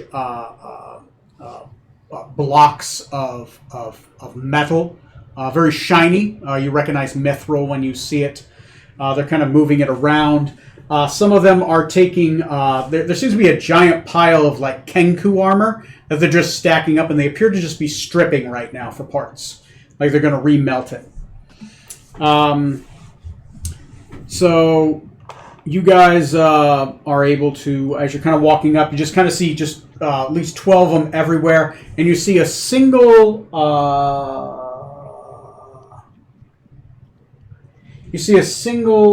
humanoid figure. Appears to be human, about 6'2", very slim built male. He has dark skin. Very dark, long, dark hair. He's wearing blacksmith's clothes, but they seem to be well built. They are dirty, of course, but they're well built blacksmith's clothes. And he has piercing blue eyes, like dark skin, dark hair. But he just has these blue eyes that just seem to shine.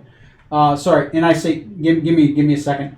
It's one blue eye. He has one blue eye, and he has one black eye. Heterochromia. You begin to approach his shop. He's just standing out there. He seems to be barking orders every once in a while in Rokuganian at the people, and they jump whenever he talks. You recognize, and you've been told this he is a dragon. When he speaks, he'll speak out in Rokuganian first. Why do you approach my shop? What is it that you need? We were hoping to browse the wares of the legendary swordsmith in this area. It's only legendary because others do not try their craft as well, and they're willing to sell lesser items. Nothing's worth doing if it's not doing well. I am the jungle. 2 eyes. All right. My name is Zorksan. It's an honor to meet you. Interesting. I don't see many Quixavians around here.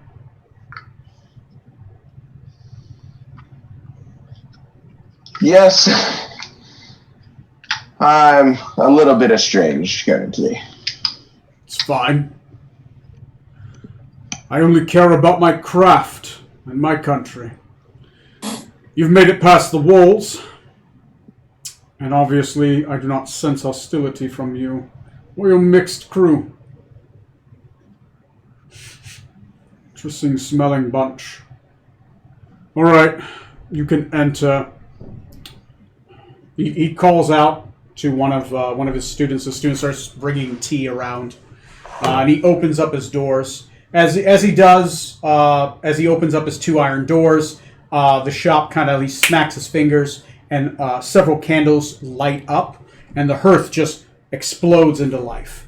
The interior of the shop is decorated. The inside of the shop is decorated. Every area on the wall, there are 1, 2, 3, 4, 5, 6, 7, 8, 9, 10, 11, 12, 13, 14. There are 15 weapons along the walls, and hanging in the middle of the room is a singular sword. It is a great sword. It appears to be made of a black, sharp obsidian-like metal, but inside the ridges it glows red and angry. I lean into Zork's end and go, that one looks like it's for you. All right. Well, you have my attention. None of you are highborn. So which of these do you wish to purchase with deed?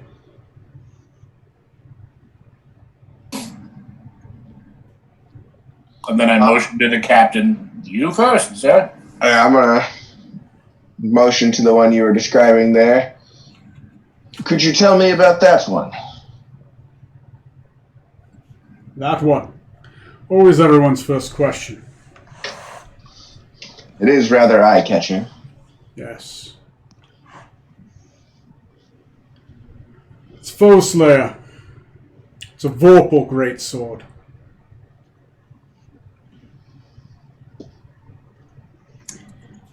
He kind of looks at you and he's like, that sword is worth 1.5 of your ships, the flying kind. I don't ask for price here. Since you are not highborn, you can only purchase it with deed. Only heroes of great worth can wield my weapons. I am of noble birth. But you are not of noble birth. Dragon kind. Ysarian, though. We have good relations with them. What would you be willing to do for one of my great swords? I have things. Point at one on the wall. He has a great sword, a rapier.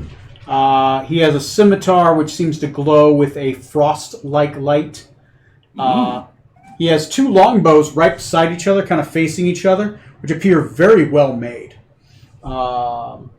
He has a light crossbow, which appears intricately made. Light hammer, another light scimitar. This one doesn't glow with any interesting light, but it seems very well made. A great sword, which again gives off that frost-like tint.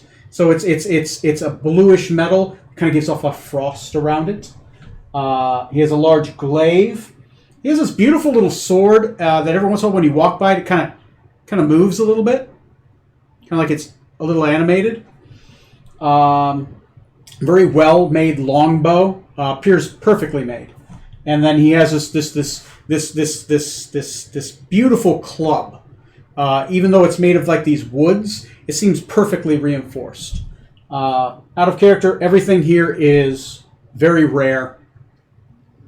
One is legendary. Let's see. The Is the rapier Vorpal and sword the the, legendary? Go ahead, the Nick. rapier and the scimitar with the frost.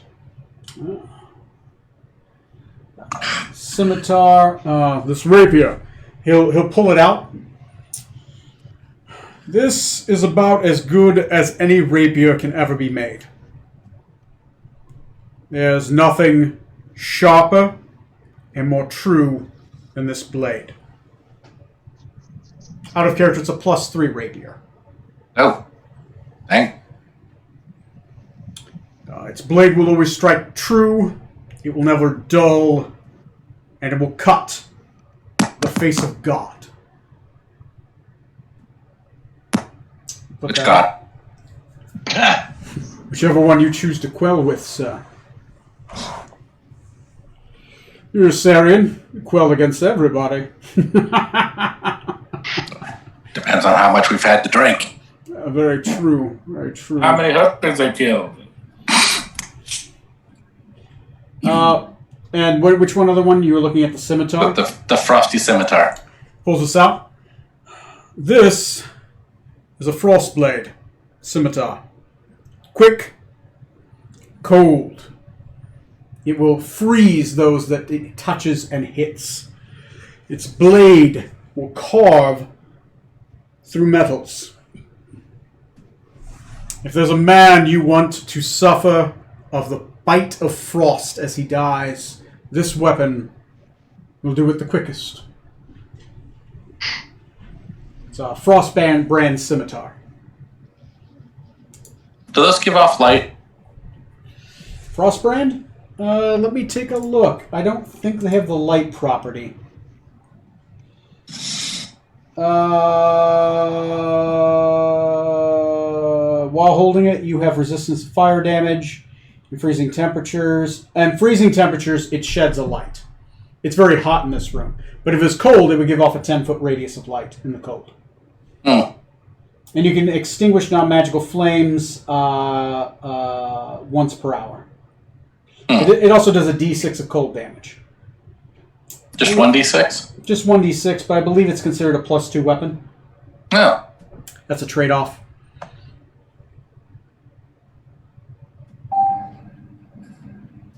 It has more properties. It does 1 less d6 damage, but it's cold damage. It has more properties, and it's got a better to hit.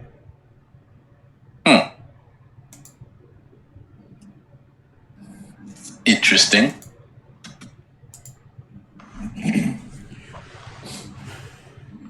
Those ones catch your eye.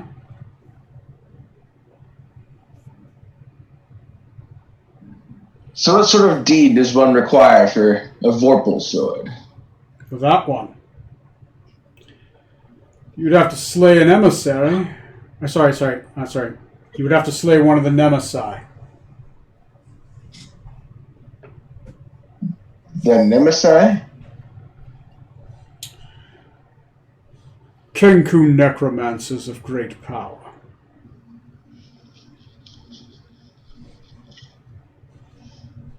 There's one specific that's been on our list for quite a while. 2, actually. We're not sure where the old crow is. Last we heard, he was flying north. I believe he might be somewhere in the Valorian areas. Spies lost track of him a while ago. Wizards are hard to track. The other one, very easy to find. Trying to build a tower to God. What the hell, for all I know. We know where he is. Tough thing to kill, though.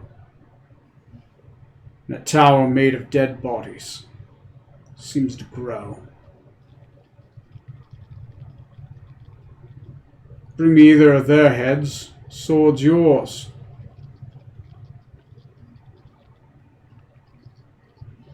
What'd you say the last known part was for Old Crow?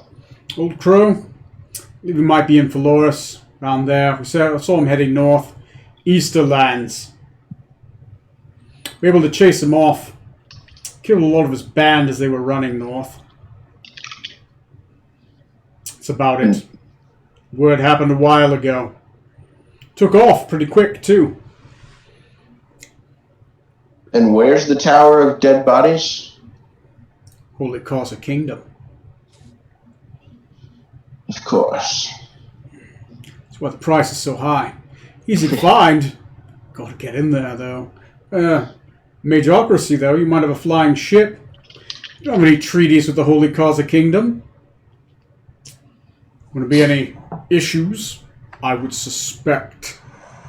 With your kind. You don't look like a coward to me. That's why would you come to my shop?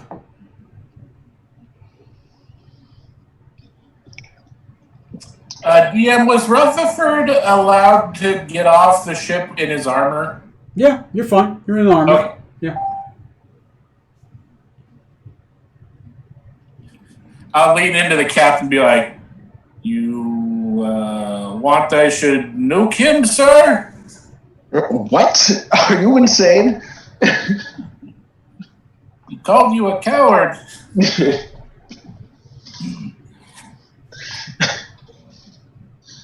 Not now. Don't pick a fight with the dragon. Yeah, not. No. Disintegration ray is charged up, that's all I'm saying. Oh yeah, but you gotta hit it. Shut the fuck up. Kim part of the crew, and then they'll have no problem hitting him. Oh, Oh. Captain, stand in front of the dragon and then duck.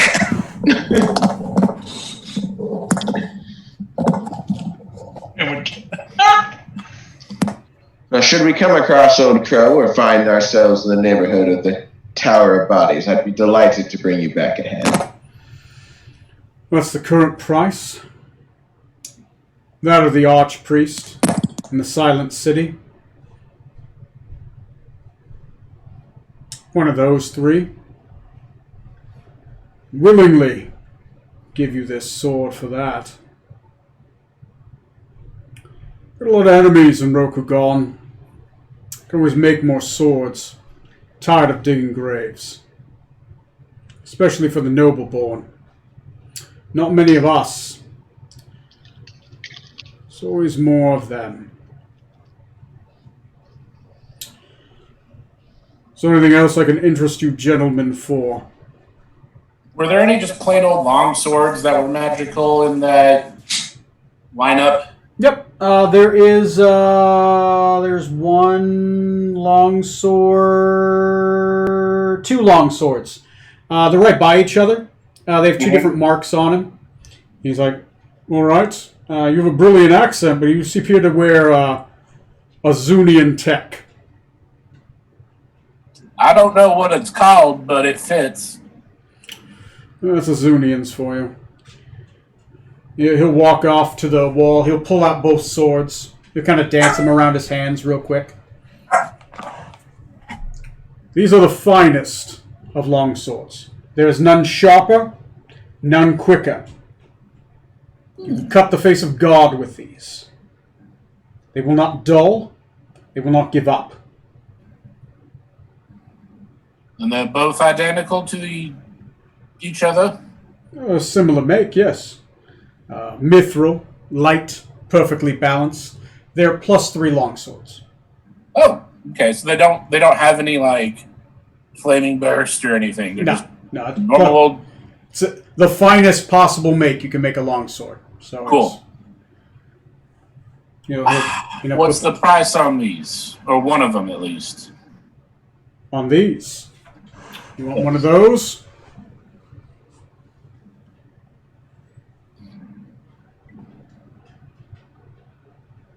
All right. One of both. One will do. I don't need both. Unless, and I look to, I'm assuming it's Smoot and Zorksan that are there. Oh, Smoot's walked off. He's not there. He's really sucked into that frost sword, staring at it. You want one of these? All right, fine. Bring me the head of a Gazetirian dragon noble. And I'll give you one of these swords. One of the reds. Care less about the half-breeded hobs. And Rutherford pretends that he has a tie, even though he's wearing powered armor. Let me just see if I've got this right. You want us for that sword, and I point to that sword, Yes. to go kill a red dragon and bring you back its head. A Gazetirian. Not a Rokuganian. Those that are born from the great betrayer Gazetteer. One of his adult. I don't want you murdering any children. Has to have the head the size of a haft. And it has to have the mark upon its head of Gazetteer. You bring me that, I'll give you one of these swords. And you won't take any other kind of payment? No. Those that are not of true dragon nobility must purchase it with deed. I only sell with deed. What do I need of coinage? I have my own pile. Do you have anything perhaps less expensive? Because going up against the Gazetteerian Red Dragon, I imagine, would be a lot like going up against any old Red Dragon, and would probably kill us all in our very boots. All right. If you're scared of dragons. Terrified. My apprentices can make things. Mithril armor, vicious weapons, and of course, dragon slayers. They cannot be used on Rokuganians. You have to sign a peace bind on that. But I do sell dragon slayers. I'm one of the few that do and are allowed to. You'll have to, of course, agree on a gears when you do. So that if you break it, I know to come kill you. I am an elder worm. I will find you. That answers my questions, good sir. I appreciate your patience and time. I will very quickly turn around. I, the captain, we have got to get the fuck out of here. And walk to behind the captain and kind of use him as a shield between me and the very scary dragon person. Yeah. Actually, currently just in human guise. Looks like a human, dark skin, black hair, one black eye, one blue eye. I guess since Matt's not here, he probably wouldn't know. So this guy is obviously mixed, like Jazia's children, right? He's a black blue worm. So. You sell dragon slayers? Yes. Yes, I do. On the How do agreement, those work? they kill dragons.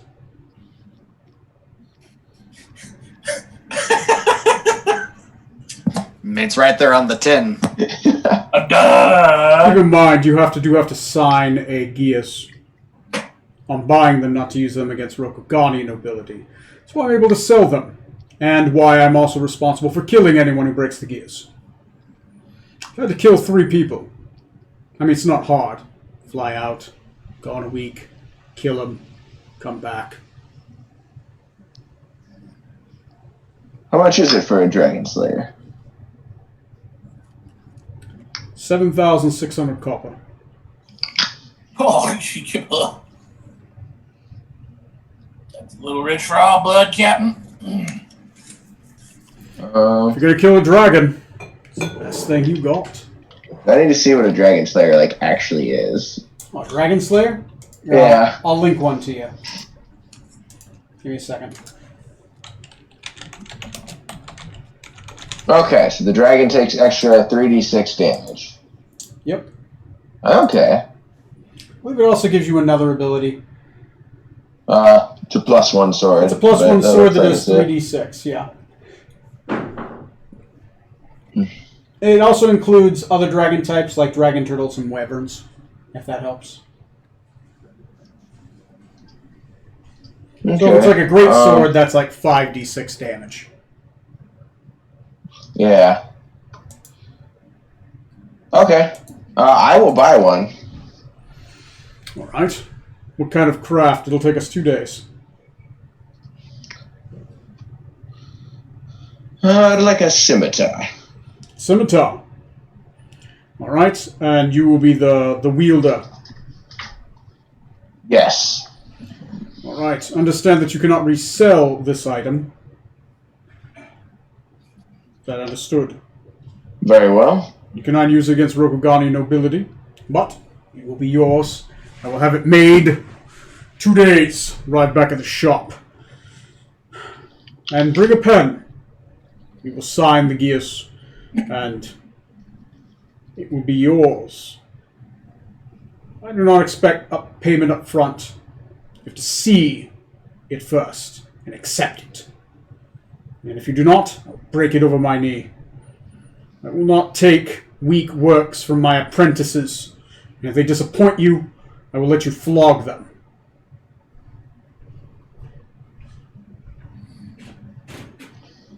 I appreciate your passion in your craft. That's only the craft. Anything else? Mithril armor? I have an influx of mithril. Also, Kenku armor. If happen to have any 2-foot tall people. Tons. About to melt it down. Gonna make nails out of it all. The perfect place for Scarlet to buy armor. I'm 3 feet tall. Ah, Not damn it. 2. There might be one tall one. They might have to like skim through it, pull the arrows out.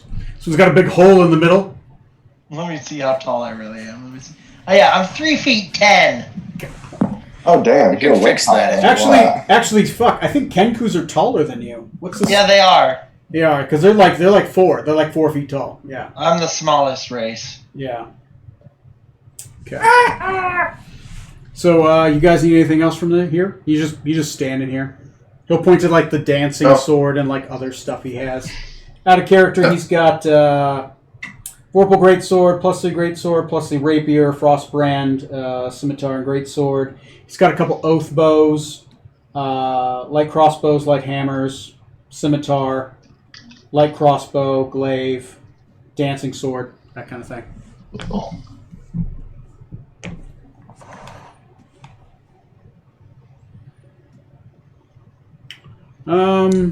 Any other flaming weapons? Nothing flaming here. There is a flaming weapon in the city, just not here. How much for the Frostbrand Scimitar? Frostbrand Scimitar. Same price as your friend. Bring me that head. It's yours. Whoever gets me the head first. Bring in multiples. Buy out my whole shop. Bring you Rutherford's head? No. Gazetteer. My head is not worth anything. I promise. So that'd be easy. Sure. I mean, hell. If you kill Gazetteer himself, I'll give you my whole shop. And a life boon. Bring in that old elder worm. Kill the Emperor of Gazetteer. Give you everything I have. Give you my service. I would bow to that lord. Cut the head off the old snake.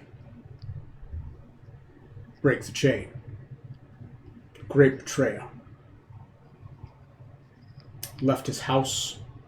Disgraced this country. For what? Mixing with hobgoblins. Old coward. Just didn't want to lose to the Crab Clan. Brought his whole house down with him.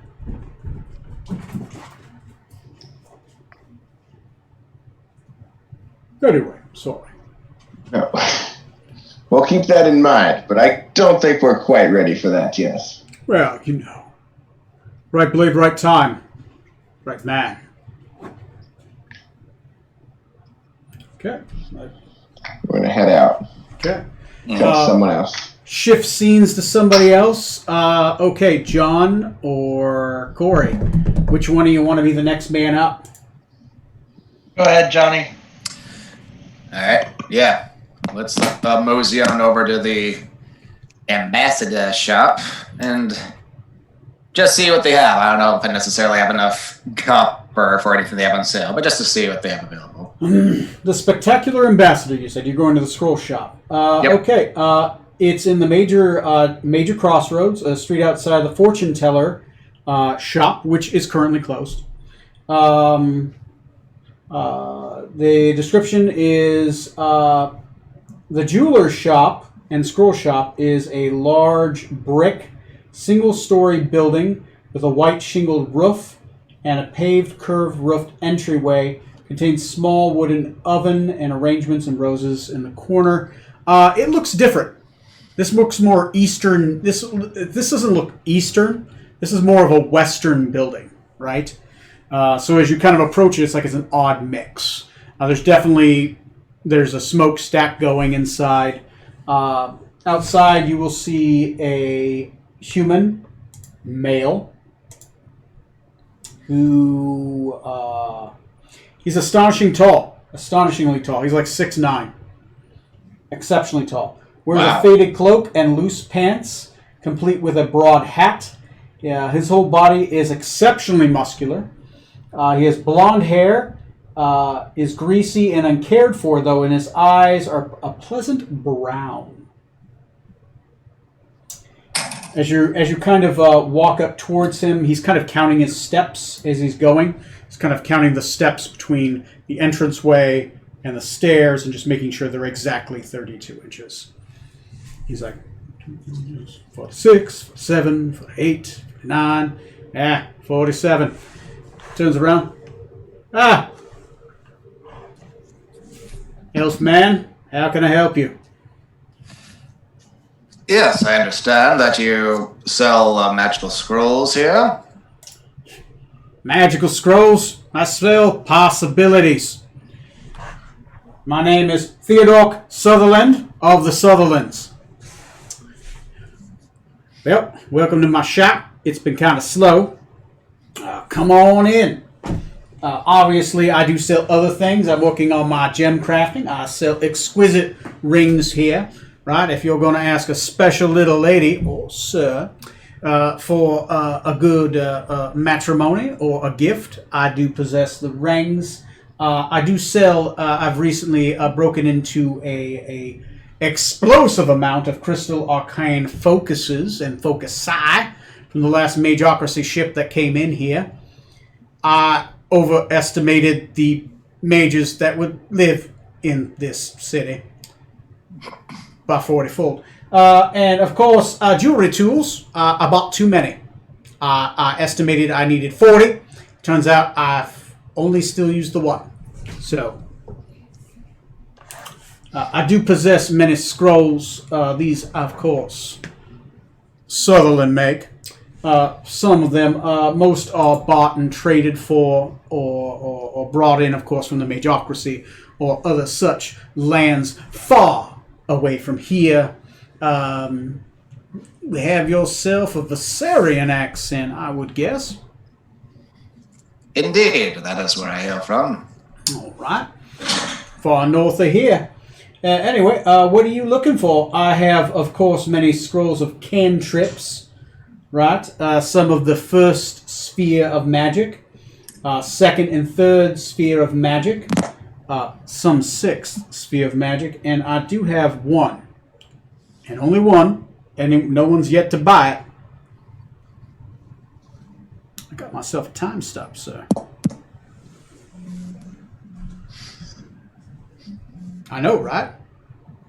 It always gets them. It always gets them, right? Here, you'd see a 9th sphere scroll. I got me one. Just the one. Been sitting in the Great Sutherland depths for quite a while. That is very impressive to have in your store there. Yeah. So what kind of magic are you looking for? What are you looking to do? I got scrolls of all the basic spells, right? I've got the Chill Touch. I got the Control Flames, the Detective Magic, Expeditious Retreat, Feather Falls Abound. I've got some Grease, Guiding Bolts, Heroism. I've got Divine. I've got Bardic. I've got Druidic. I've got all the schools here. I've got some Magic Missile. I got a Searing Smite. I got the Sparing of the Dying. I got some True Strike. I got myself a Witch Bolt. Box Skin, if you like having wooden skin for a while. I would not recommend it. It itches. Blinking, right? Catnap, if you need to take a quick nap in between battles. Conjuring Animals. Conjuring Arrows. Conjuring Daylight. I got a Scroll of the Flame Blade. You ever want to wield flame in your right hand? Well, you can. Just gotta speak the magic word, and the scroll will do it. Spells are Heat and Metal, Acid Arrow, Hold Person, Shadow Blade, Silence, Charm and Monster. I got the Cloud Kill. I've got the Death Wards. I got Dominating Person. I got Innovation. I got me a scroll of Fine Greater Steed. You ever want to ride a Pegasi and have it bound to your will? I got that scroll. I got scrolls to mislead. I got scrolls to summon invisible hounds to your will. I got scrolls to change what you are. You ever wanted to turn into like a dove or like some kind of like animal? I got that scroll. I got skills that will protect you from plants. I got a scroll of Reincarnate. You ever have a friend that dies and you need to bring him back to life? I got a 20% chance he's going to be the same race by the time you're done.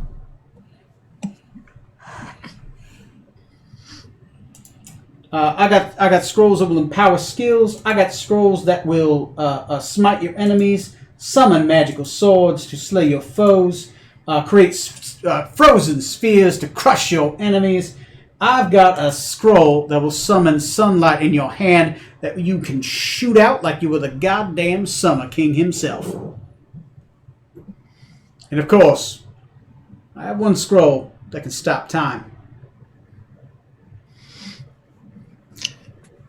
Very interesting assortment you have. No. The Magocracy stops out here often, and I buy often. Indeed. And what would the price approximately be per sphere level for your scrolls? It varies. Most of the common scrolls come between 20 and 120 copper pieces. Most of the uncommons come between 240 to 400 copper pieces, depending on the spell. Most of the rarer of variety, you're talking about fourth and above, are going to range you between 640 to 3,800 copper pieces. The very rare, I'm talking 7th to 8th level sphere, is anywhere between 2,000 to 10,000 copper pieces. And of course, stopping time. I mean, who can put a price on time? Well, I can't, actually. It's 20,500 copper pieces. I regret that one is a little too rich for my blood at the moment. I am interested in not just having scrolls to pop off one by one, but specifically to add to my own repertoire so that I may memorize theirs. You said you had a scroll of Cloud Kill? How much would that one run? Cloud Kill, that will be 1,280 copper pieces.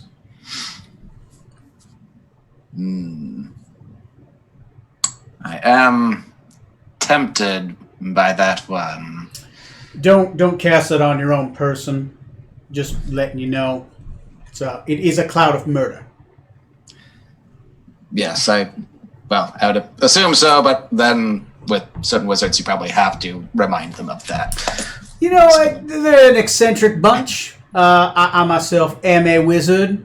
I can only cast up to the 5th sphere myself, but you know, I do scribe some of these myself. Anything beyond the 5th sphere, I've probably not done myself. But that is, of course, well, if you're in the business of collecting scrolls, you know how to get them. You know what I'm saying? Indeed. And so there's a whole lot of spells you rattled off there earlier, Tony. I don't know if you want to paste those in the chat or something, so I don't have to bug you for the whole thing. Yeah, sure. I can paste them in the chat. What do you want? Just most of the commons and uncommons? You want the rares or? Yeah, not so much the commons, but yeah, the uncommons and rares to see. Let me see what happens if I copy and paste in the chat what it looks like. Hey, how much are catnap scrolls? A catnap scroll? A catnap scroll is 400 copper pieces.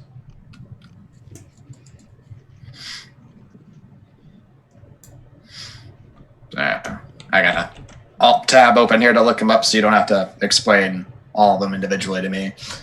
Okay, here here we go. You want me to just post them in the chat, or you got somewhere else? Chat's fine. Let me see. Is that? There we go. That I think it has its. Oh wow, that's unreadable. Oh yeah, it's quite a bit. Yeah, that's quite a bit. Do you got a G chat? I'm trying to figure out where I can post this.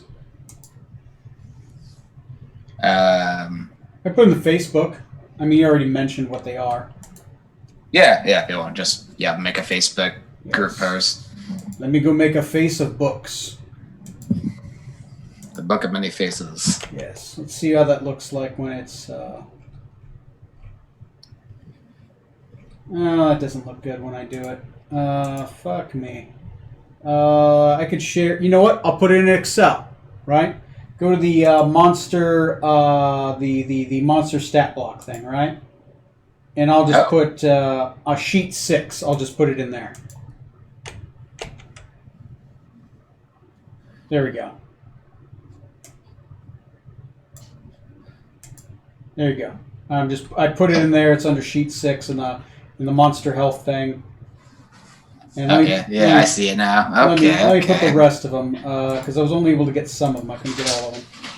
See which one it stopped at. That might help the process, so we can move on to the next scenes. Shit, where did it stop? Monster health sheet. It stopped at the scroll of Melf's acid arrow. Acid arrow.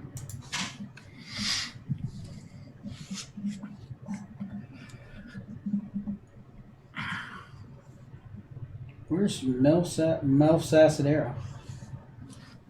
Hunter, heroism, true strike, bark skin, bestow, curse, blink, catnap, daylight, flame blade. Ah, there we go. All right, I'm trying to grab the rest of them, but it's not letting me like. There we go. There we go. Control copy. Cool. Control paste. There we go. There's all of them. And I believe they even have links to them, so you can go straight to what they are. Okay. Just let me know what you're interested in. Prices are on there. Yep, I see. Is there anything else you needed from the scroll guy? I guess if he has rings available, are these purely decorative, or does he anything with effects? Purely decorative. He's trying to break into the jewelry crafting. It's a side hustle. Not many scroll buyers in the city. Yes, indeed. Like there's scroll buyers. It's a war front, but you know, the high. Yeah, I'll just pre-use the scrolls here. Okay. Yeah, if you want to move on to Corey or someone else, I'll make up my mind here. Corey, where were you going? The guy name was Wheelbreaker, I believe, and he would help me with. I was going to start with him to find out, basically to get documentation and ways to forge documentation for the future. Okay. Because we have a Kenku, so I can get examples of documents, and then the Kenku can copy it, and we can fill it in. Okay. Common sense. This might not be the city to ask or find out about forgery. Right? Okay, no, that's fine. Just letting you know. And more than likely, you kind of hinted at, this is a person of noble birth you're talking to. Ah. Yeah. Interesting. So then, would my criminal contact feature be able to help me out at all?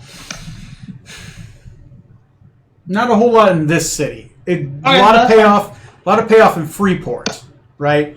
But here, not a lot of payoff for that specific. I won't waste your time with it. And that's fine. And your character walking in would go, "Oh, this is a noble lady." Okay. Whoops. No cocaine and hookers here. An old noble lady selling tea. May I have some tea, please? Yeah, that's why I'm here. Yes, and some cocaine? No cocaine. Okay. All right then.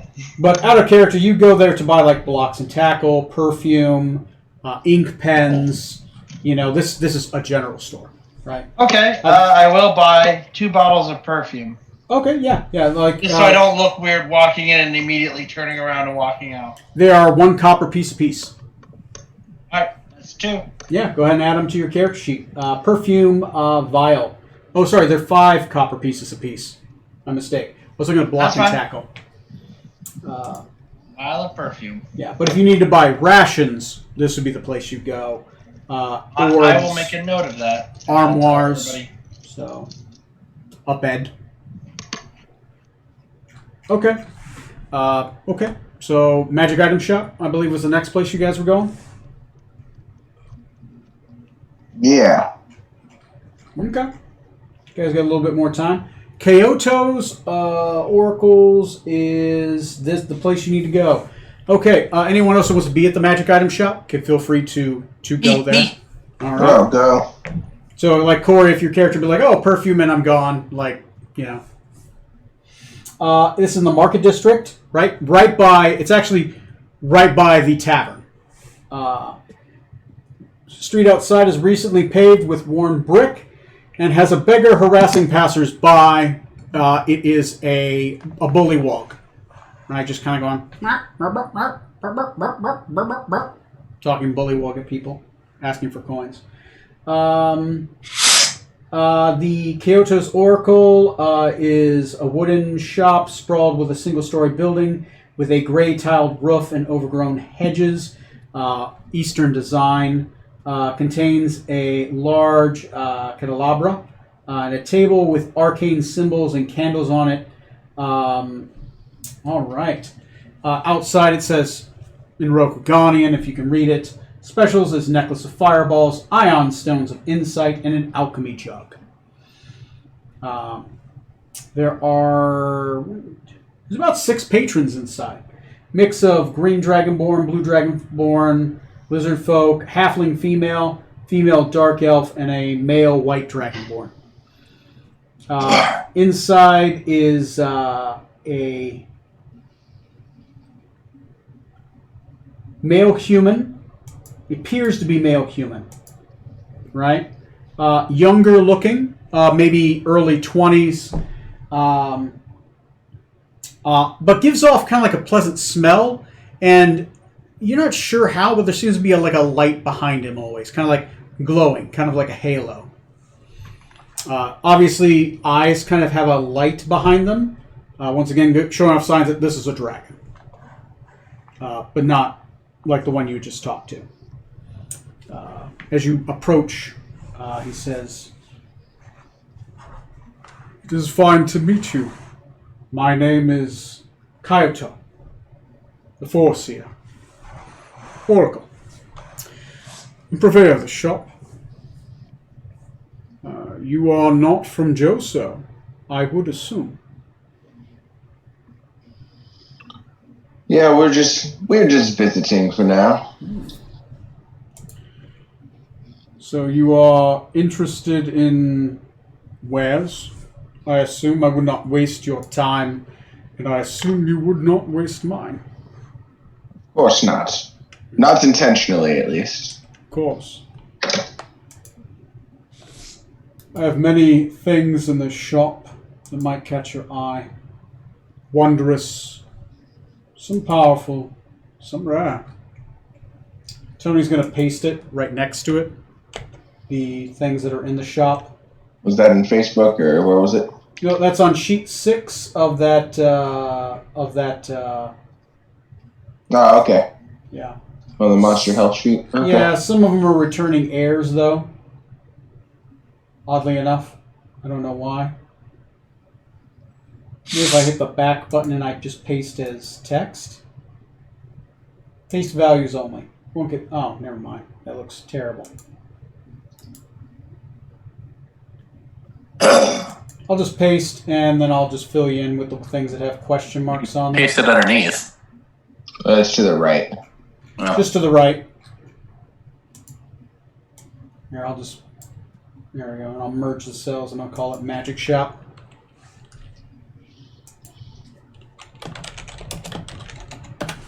I'm going to see if I can fix those items that you see below it.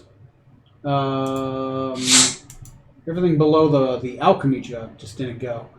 Yeah, the +1 trident, +1 short bow, light hammer, and that's a +1 heavy crossbow and a +1 glaive. Or those commons that are underneath it. I believe the Vicious Whip does pop out. Does stop at Vicious Whip. Anything you see with an air, I'm thinking is a +1 weapon. It's probably because it has like +1 in the name. The actual name, and that's an Excel formula.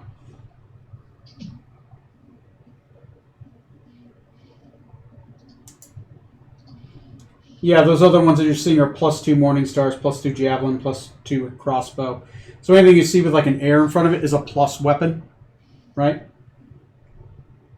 So, Neil, this is the shop that does have the Flame tongue. Flame see Tongue that. rapier. Also has a rapier of wounding. Giant Slayer Greatsword. Dagger of Venom. Cloak of the Bat.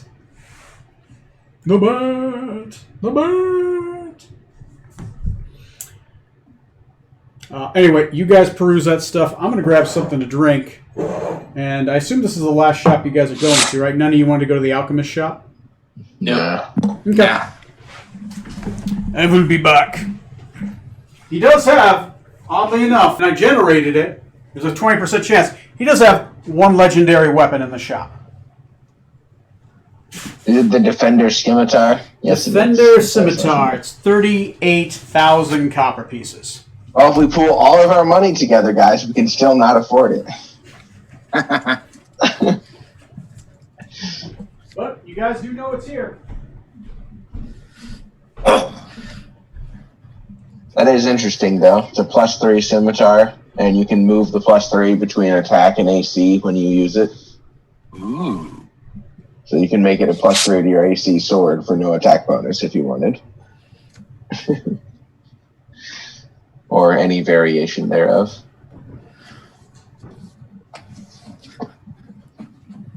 The scroll shop is a candy store. I can't make up my mind. There's so many fucking options. Especially now that I actually have some money. I can actually spend some shit, and I need to actually get around to transcribing them. Oh, dude, Cloak of the Bat. While wearing this cloak, you have advantage on stealth checks. In areas of dim light or darkness, you can grip the edges of this cloak with both hands and use it to fly at a speed of 40 feet. If you ever fail to grip the cloak's edges while flying this way, or if you are no longer in dim light or darkness, you lose the flying speed. However, tragically, your parents are killed in an alleyway. While retaining the cloak, while wearing the cloak in an area of dim light or darkness, you can use your action to cast polymorph on yourself, transforming into a bat. But while you're a bat this way, you retain your mental stats. That's pretty neat.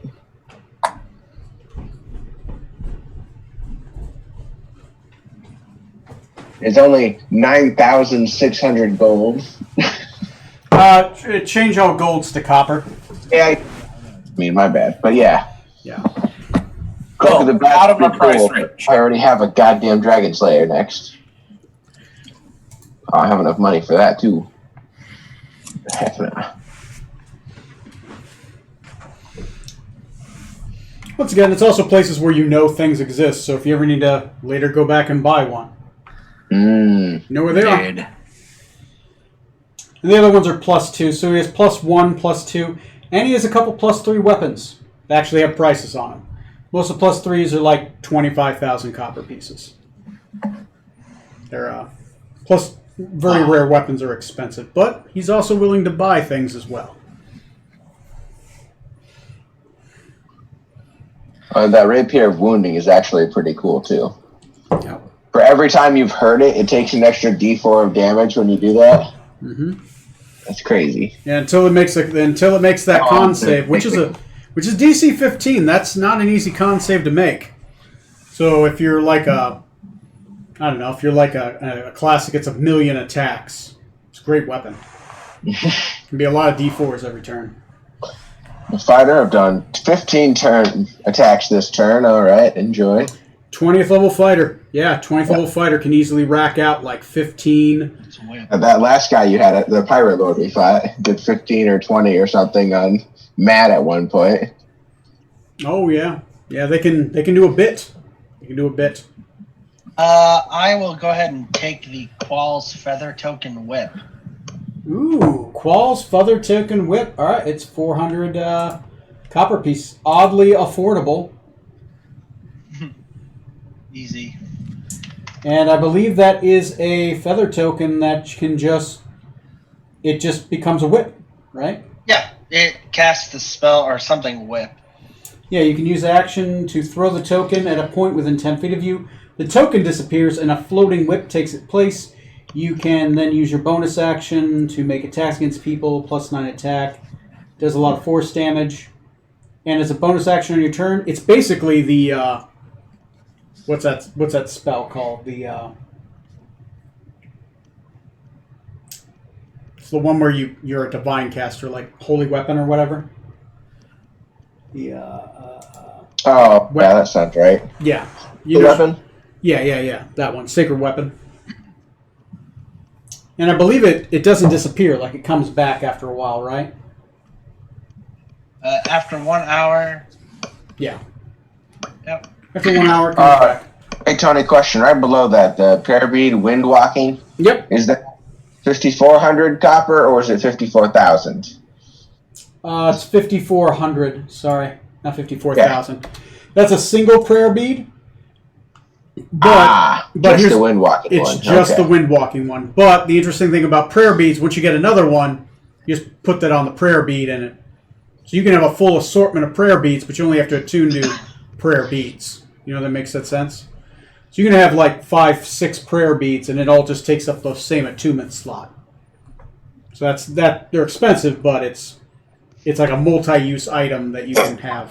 This is just the wind walking one, but you can get the bless one, healing one. And I think you max out at like you have 9 prayer beads at a time. Okay. I actually want to go ahead and get that. I want to buy that Windwalk prayer bead. Windwalk prayer bead. All right, it's an attunement item, but yeah, you can definitely get it. It is attunement? Okay. Yeah, I believe all prayer beads are attunement. Just letting you know. You just you can have like a bunch of prayer beads, right? And it only takes one attunement slot for all of them. Oh, wait. Okay, never mind. Looking at it, it apparently requires attunement by a cleric, druid, or paladin. Oh, shit. Yeah, you got to be a divine caster. That's a requirement for it. Sorry. God, is praying to my patron not enough? These picky gods. Picky gods. Don't you pray to the moon? And sadness? Okay. All right, yeah. I guess that's probably all I need here. Neil, are you buying anything? I don't think so. Okay. Yeah, you can hold out. That's fine. I would like the flame tongue rapier, but can't afford it. It's true. Well, do more pillaging, and I'm sure you'll be able to afford it. So we turn in the reward for the one you have, and with that money, we fly back here, and then you can buy it. There you go. So you So got am I getting 100 gold? Well, Maybe, I don't know. back on the island, you know where 21,000 copper pieces is. You guys just haven't claimed it. And a thing of rope block. Rope trick. Rope trick, yeah. We got to go to Freeport, get that money. You got to go to the Isle of Dread, get Jezzia's stash. You guys can always sell an item too, if you have like an excess, if you wanted to get rid of it. But that's about it. Oh, yeah. Okay. Maybe. Anyway, I'll leave the shopping up to you guys. You guys can actually think about it. You don't have to be in the scene while you do it. We can always go back and say you did it, if you would like.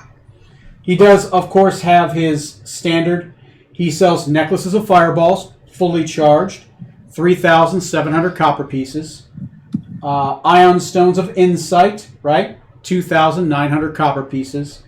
And an alchemy jug. He's got those aplenty. And it's for the alchemy jug price that you see on the thing, which is That's awesome. 1,600 copper pieces. So there you I go. was reading that. I want a jar of mayonnaise. It can be done. As much mayonnaise as you can drink. Just get Valentino to make some eggs. there you go. So, speaking of stuff, I don't know where I got this, but apparently I have a staff of the Woodlands. Yep, you guys got that a while ago. Yeah, and it's apparently only usable by a druid, so I don't know why the fuck I have it. I don't know. At least according to the item description. That's from the Spring Court, I believe, is one. That's where I got the serpent stake at one point. Yeah. Yeah, I don't know where I got the woodland one. I got like I got it at some point, but I don't know when. I got a staff of flowers from those folks, but That's what woodland I'm ones thinking came from. Do you want to sell the Staff of the Woodlands? I mean, doesn't do me any good, and if it can get me money to go towards spell scrolls, yeah. And no one in here is a druid, right? Nope. Nah, I don't think anyone even on our crew's a druid. Let me see. Don't worry, my next backup character. Let me see the market price of Staff of the Woodlands.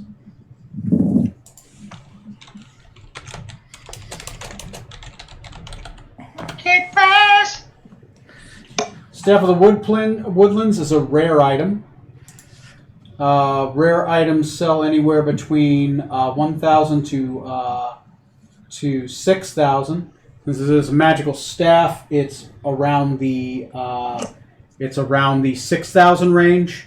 It's going to sell for the way that I do sellbacks is I do 35% plus. You're going to roll a d4 and you're going to add 10% for every d4. Ooh. So if you roll a 4, you're going to sell it back for 75% of the value. But if you roll a 1, you're going to sell it back for less. All right. Well, yeah, I'll roll the dice and see what I can sell it for. Okay. You only get one chance, and you can't re-roll later if you come back. It's gotcha. Yeah.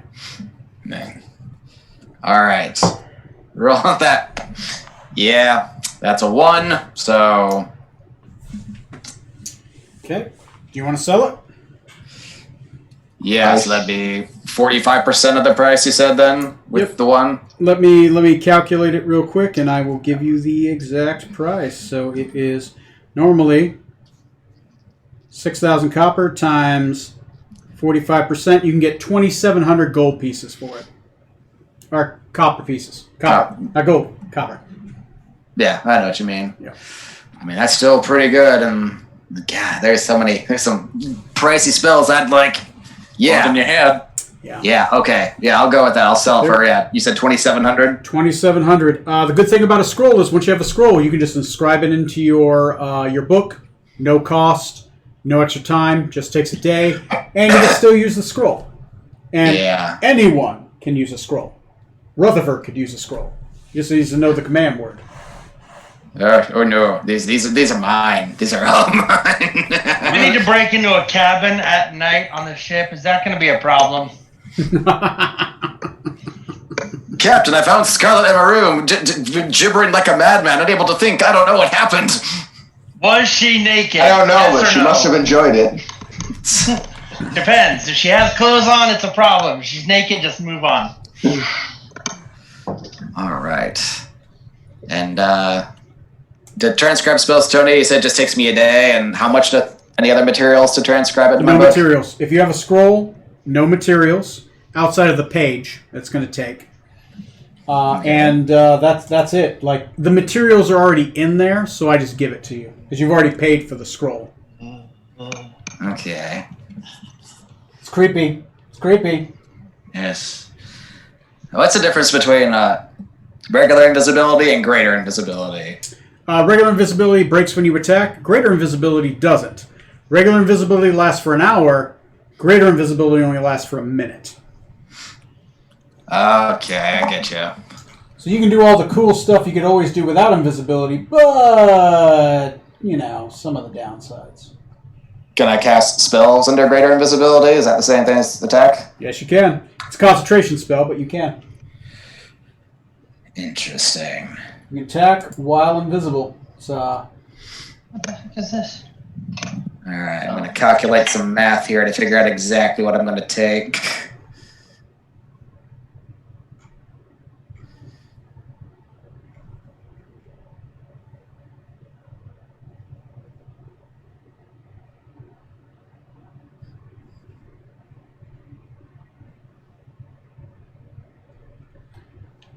Damn it, I'm trying to find that.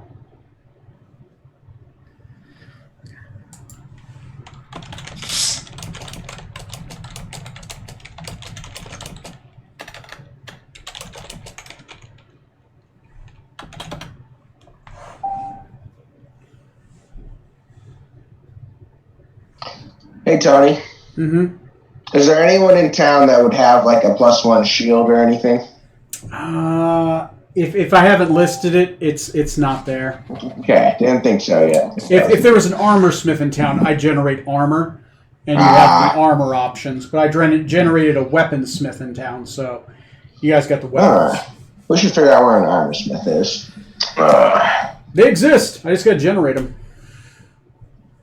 Right. I have plenty of money to buy all the scrolls that I want and still have some left over. Excellent. So, if I could run it by you guys, my ideas, being the newbie wizard kind of, the ones that are specifically catching my eye are Cloud Kill, Catnap, Staggering Smite, Polymorph, Mordenkainen's Faithful Hound, Greater Invisibility, Hold Person, and Daylight. Seemed like a pretty, to me anyway, that seemed like a mix of practical spells to have out in the field and also some really powerful fuck you spells to bust out in battle. Yeah, 2 polymorphs. I can polymorph and you can polymorph. That'd be good. Mm-hmm. Catnap will let us get a short rest in like no time at all. Yeah, I think is Catnap just one target or is it multiple?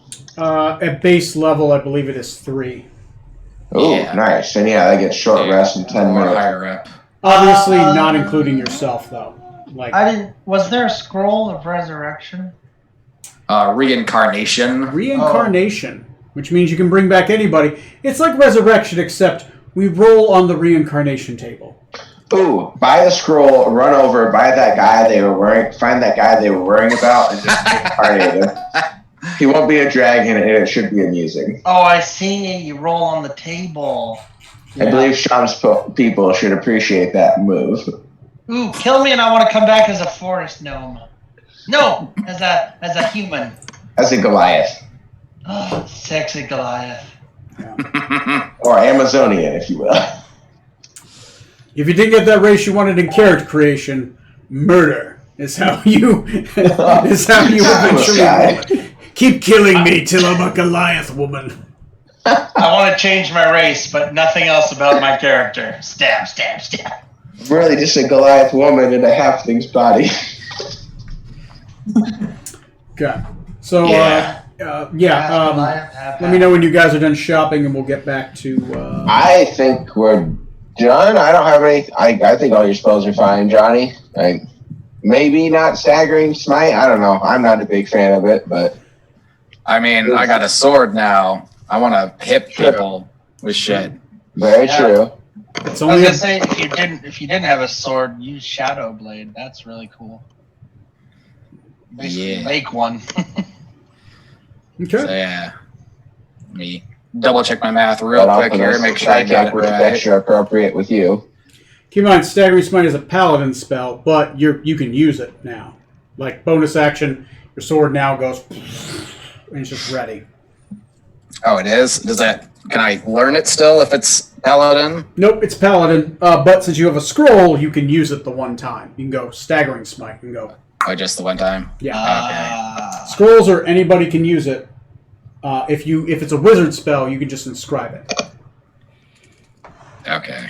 Unless you want to try to create your own Staggering Smite as a wizard spell, which you technically have the opening to do. I do still have, that one custom spell I can attempt at some point. Yeah.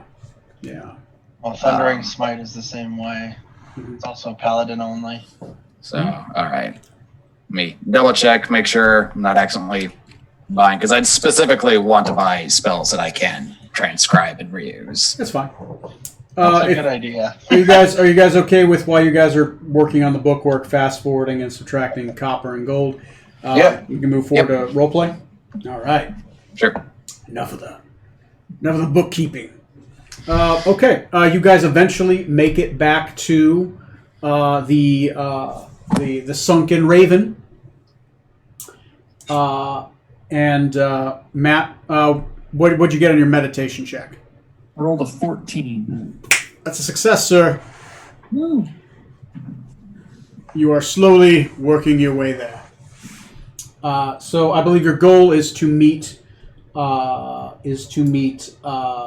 Killax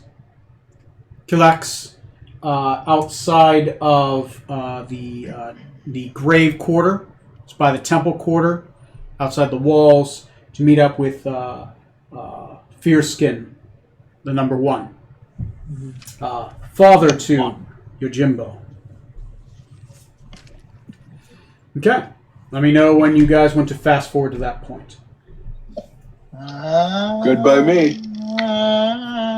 Yeah. Okay. Obviously, Jazia is with you.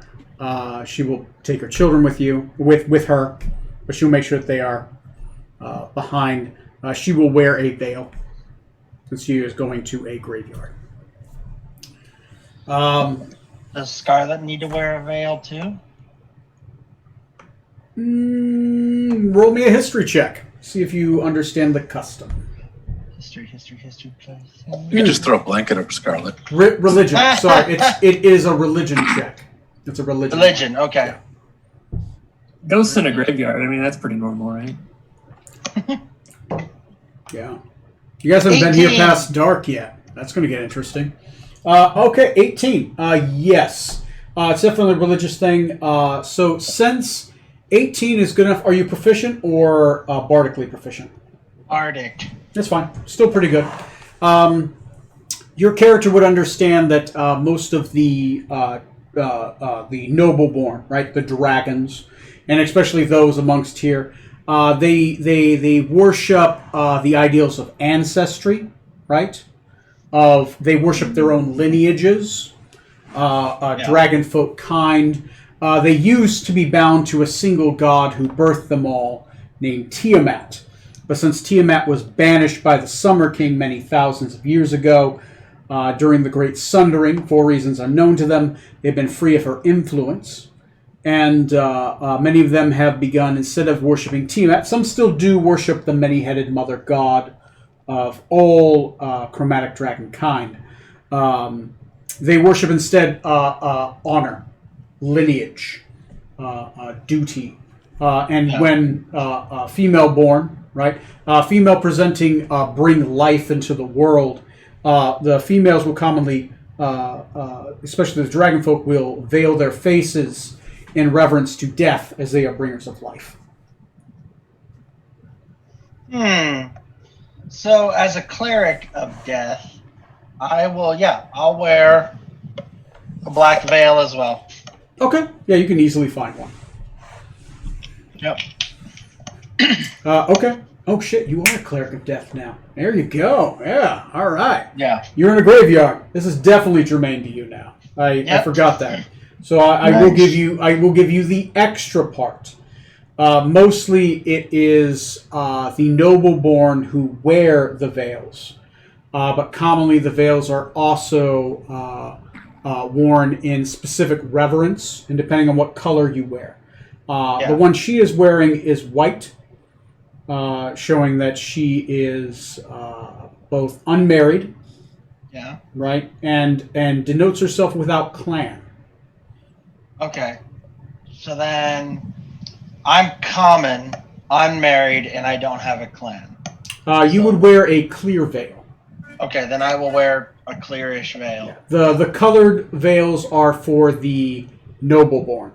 Gotcha. Good. I don't want to insult anyone, so let's do that. You're a cleric now, so you get the extra one. So. Yeah. Okay. All right. So you guys show up. It's definitely a large mound. As you guys get to the graveyard is huge outside of the city. Once again, this city was founded on a great battle. Hundreds of years. The Rokugan and the Kenku Empire fought each other for many great years. This is a burial site to many different clans as well, as the clans have kind of come together over the years to also push back the Kenku. Here, many great warriors, nobles, and peasants who have risen amongst the ranks of honor to be buried and not cremated have been buried here. Sitting outside, playing a lute, you see Kilowaks, and he kind of sees you. He will stop as you do. He will kind of gather up his strum, lute it, slide it over, stop playing as you kind of come near, and he's like, "Ha! I see you've made it. All right. Well, Fearson is inside, number 1. Sent word ahead. He knows to expect me, and that I'm bringing someone of noble birth that would wish to meet Lord Hakayo the Maid. So he knows to expect that, and that I have said that one of ours had rescued her and her children." Yeah. And they appreciate that. Yes. So he's already had word passed on to me that great honor is to be presented to you and the lady. Wonderful. Mm-hmm. I love egg on him. Anyway, let's go. He leads the way. Others follow. As you begin to get close, you see a massive red dragonborn. He's wearing non-ceremonial plate armor. It shines with a reddish, angry light. Obviously wearing armors. He has sigils upon his armor, and he has a single red. He has a single horn coming out of his nose that has been cut in half. Right, so it's been shaved. Well, you had a good run. Yes, here's some. What the hell is that? Yeah, what is that? Here's some screaming. Oh. Buddy. Corey, is that you? No, that's not me. It's not me. Don't, like, I think that's I Neil. know where he's at. What? We're hearing people talk in the background. Oh, yeah. Rebecca's talking to the fish. Oh, sorry. I'm like, am I crazy? I hear noises like it sound Graveyard.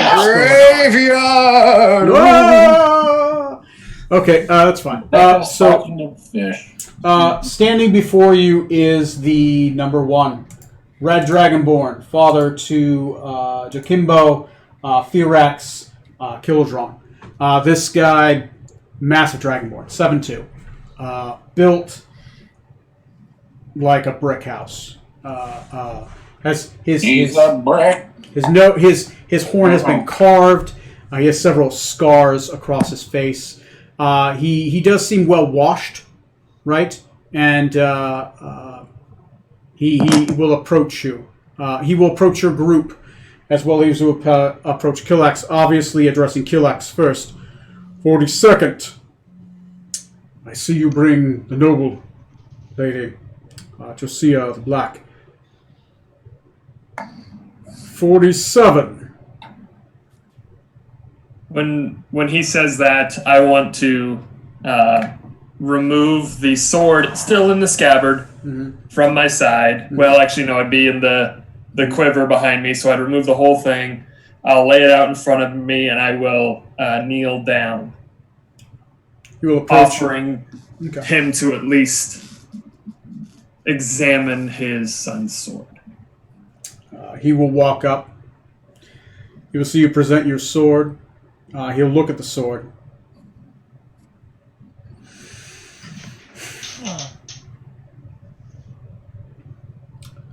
It's my father before me. Still there. Haven't lost it yet. Been taking good care of it. Sure. You have brought some honor. In your travels, are you to stay in the city, or are you traveling again? We will be leaving soon. All right. Well, 47. I have heard great honor you have brought, and an audience with Lord Kai you have earned. I have already put together the introductions. The lady will meet with Lord Akaye alone. You will escort her to the temple. You will meet with the Lord.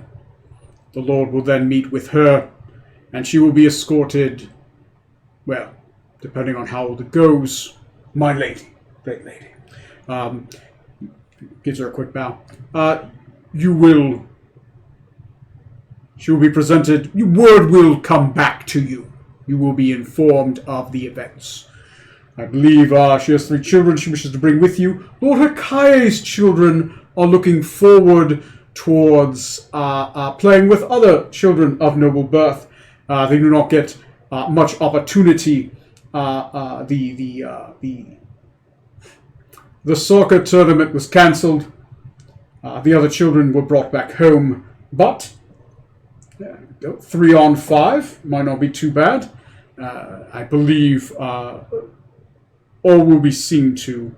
Lord Akaye would address you first, and myself, 47. 42, you will remain here in auxiliary. I want you to stay in the city, 42, for the next 2 weeks against Kenku invasions, so that you can burn more ships if necessary. And 42, you've done such a good job. Thank you for letting me know everything. You can moor some of the ships out of the harbor with great honor. 42 just kind of goes,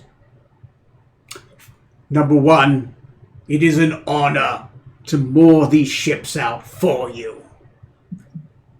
Good days ahead. Sober up.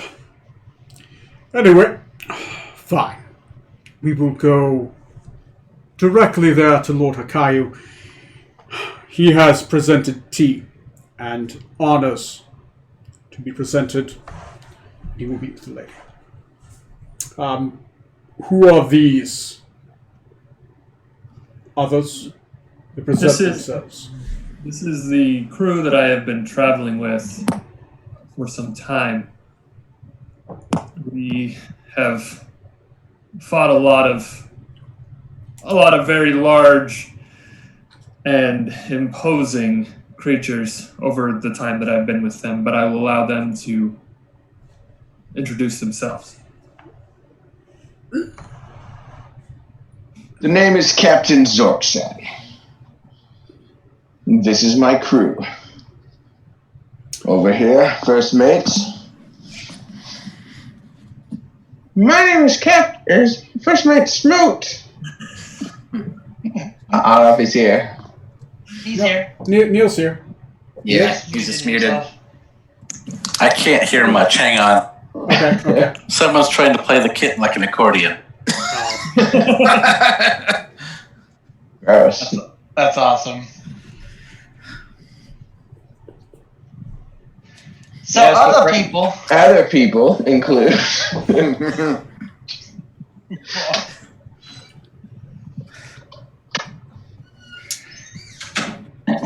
Yes, the rest of the crew, this Majocracy ship, I assume.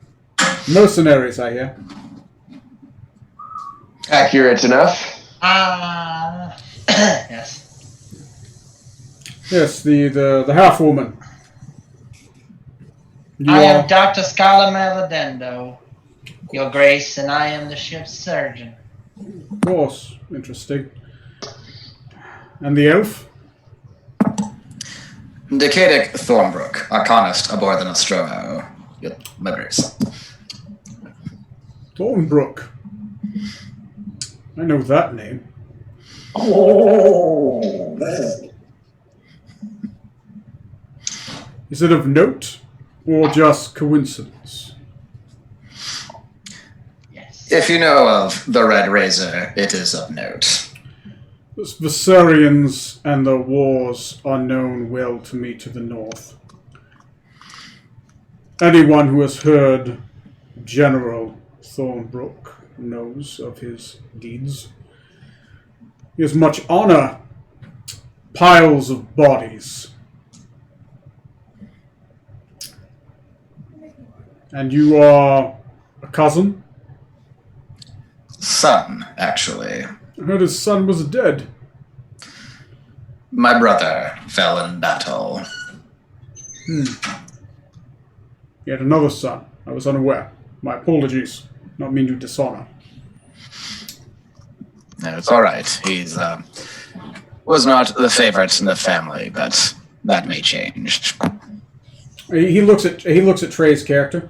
That's the biggest gnome I've ever seen. Azunian? You one of those metal men with wearing a human face? He has a condition. I kick Scarlet.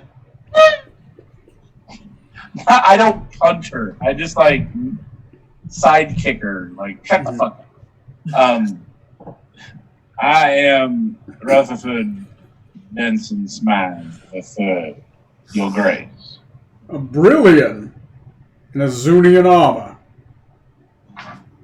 Yeah. I happened upon it. Brilliance happen upon a lot of things. And a lot of people. You do. Alright. And the Assyrian, trade with them. Neighboring country. Alright. You can escort with your friend to Lord Hakayu. He will address, of course, the noble. We are heading there now. He begins to walk. Eventually, you guys make your way to Lord Hakayu's castle. Eventually, you make your way past some guards. Everyone parts in front of number 1 Fearson. They just give way. Guards they don't even ask. They just open up doors, and everyone follows him behind him. Eventually, you're able to find your way to Lord Hakayu's. There is a central, I would say, a garden. Inside the central garden, you see several children playing, a few guards, some of which you recognize to be other samurai. These would be number 27, 28, and 30 are here. One of which is wearing armor very similar to yours, Trey. Oh! A dragonborn in Azunian armor, colored in reds and oranges. Interesting. Except he seems to have a gun as well.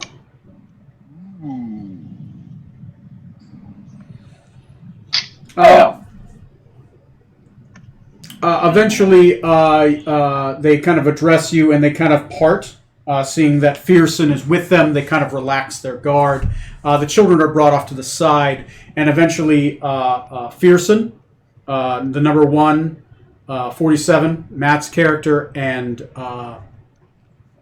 Josiah, her children, are brought forward center stage. The rest of you are kind of held back. You can hear and you can talk, but they are presented in front of the Lord. Lord Hakayu appears to be mid-20s. Younger, very skinny, tall. Again, like the other one I described, he kind of has a glow behind him and a glow behind his eyes, and he gives off a very nice, warm scent. Right? It almost smells like warm cookies or something that you like to smell around him, as well as some of his children that were eventually led off. He is missing his right arm. He has one arm. And he presents to you. He doesn't bow, of course, but you are presented forward to him.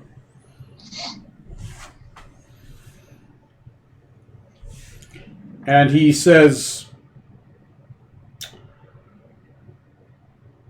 I have been made aware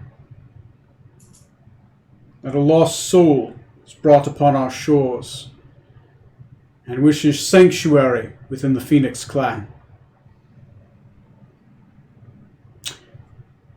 Number one. He nods to him, and number one kind of takes goes to his right and stands at his right side. No, on his side without an arm. He stands on that side. He looks to you, number 47.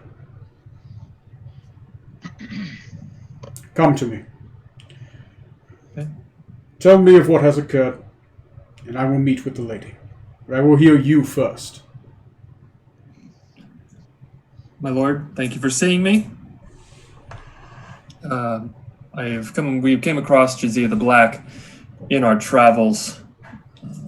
She had requested that we help her children who were being held captive by, what was that thing's name? It had a name. Thraxus. Thraxus, the Aboleth. Or Aboleth. Aboleth.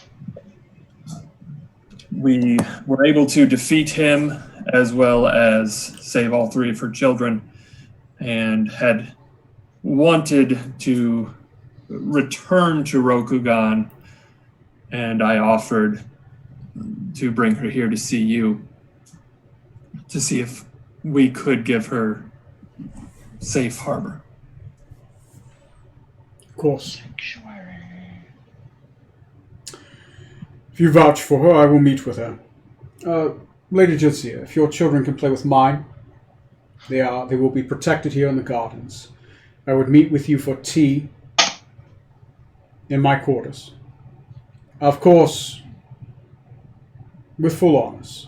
I will have a complement of servants to escort you and see to your needs, and those of your children. You will stay under my roof as if you are one of my own for the next 10 days, without question.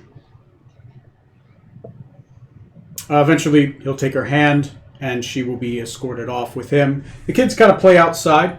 Forreston looks to you, and he says, all right. You will be informed of tonight what the judgment is. She will either leave with you on the ship, or she will stay here. The Lord is merciful. In her case, seems worth taking. We will no longer be held to the Scorpion clan. And honestly, anything that spits in their face is good for us. Lord Shido was tricked by them. And he kind of walks off. Okay, you guys are free to roam the city. Oh, sorry. Before he walked too far away, I'd like to. What was his first name? Oh, which one? The number one? Yeah. Fierskin. Fierskin. Yeah. I have one more thing, Fierskin. Would you please give this to Lord Hakai, and I will hand him the letter. He will take the letter. He'll look at the seal. All right. Done. Thank you. All right. And it explodes! Corey, it happened again! No, different thing. Different. They went to go deliver a letter once. It was a bomb. Oh, good. They went to go deliver a bomb. A major's like, can you give this letter to the Empress? Sure! Don't open it! Okay, it was a delayed blast fireball. That was, yeah. Instead of role-playing like a whole trial, we were like, nope, let's move on. Let's move on. This is not good. Okay. So anyway, okay. Yeah, he takes the letter, and you guys are free for the night. Let me know if you guys want to fast forward to anything. Is anybody disappointed that Lord Hikaya wasn't a small, bald Canadian kid?